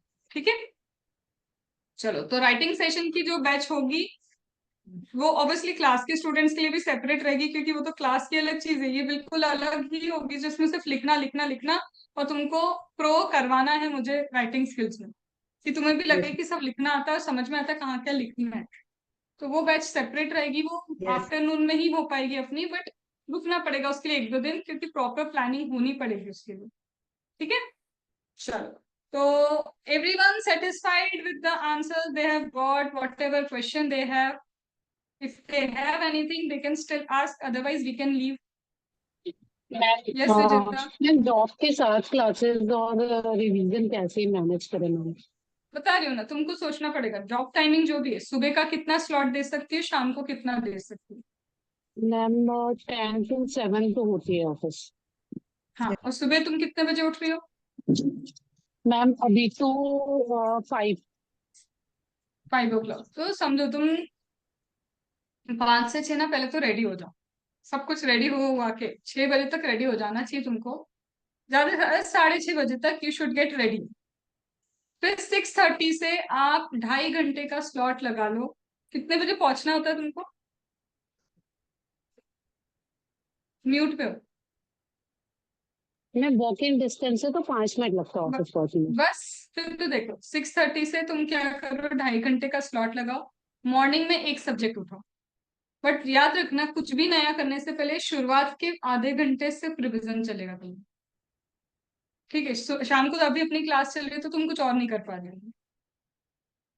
ठीक है, फिर जब ये क्लास का टाइम शाम को खत्म हो जाए तब एक और सब्जेक्ट शाम को उठाना है। एंड इट इज गुड, हो जाएगा। 3 सब्जेक्ट ही होते हैं, सुबह कुछ शाम को करोगी तो भी हो जाएगा। इसके लिए हम लोग मैम क्लास के बाद अच्छे से बात कर सकते हैं विजिता, प्रॉपर तुम्हारा मैं बता सकती हूँ। ठीक है ठीक है। Balaji, you have any question? No, ma'am. Abdul, the result you have given me ना, अगर तुम्हारा बढ़ भी जाता है, यू हैव डीटी में 38, राइट, आईडीटी में 38, even if you increase in any one 2 marks, तो दूसरे में भी अभी 2 नंबर की जरूरत है, बिकॉज इंडिविजुअली भी पास हो। तो there are less chances but still take a risk. क्या है, 500 700 कुछ लगेगा, बट take a risk. If it gets हो गया तो अच्छी बात है, but there are less chances, क्योंकि 2 में आप इंडिविजुअली प्लांट कर रहे हो तो दोनों में इंक्रीज होना मुश्किल है। ठीक है, I will not give you a false hope. Done? Ma'am इसमें 2 तरीके के होते हैं मैम, एक inspection, another one is certification करके। इंस्पेक्शन मीन्स नोएडा को आपको ही बुला दिया जाएगा, सो ऑन सो डेट देके आपको वो बुला देंगे ma'am. They will call you in Noida examination department. वो आके जो भी आपने एग्जाम में लिखा है वो पेपर आके आपके सामने रखेंगे, जो भी डिस्कस करना है वैसे डिस्कस करेंगे मैम। अनदर वन इज पर सर्टिफिकेशन कॉपीज पर 500 रुपीज पे करना पड़ेगा। Then so whatever is might be better chances. For you, you can decide ना, जो तुमको लग रहा है कि सबसे ज्यादा बेटर क्या हो सकता है, तो एक बार वो डिसाइड करके करना तो है, वो करो, रीचेकिंग में दो। सो whatever is the best method you can choose. ठीक है, यस, ओके एवरीवन, डन। ठीक है, तो क्रक्स तो समझ में आ गया, cumulative revision, writing session, keyword learning and multiple practice, और क्वेश्चन के एडजस्टमेंट याद होने चाहिए कि किसमें क्या पूछा हुआ, एवरी सब्जेक्ट, प्रैक्टिकल और थ्योरेटिकल। ठीक है, and Balaji focus on studies at least 4 hours a day, just 4 hours a day और कुछ नहीं, and don't go for both group, any one group. ठीक है, चलो, कैन आई लीव?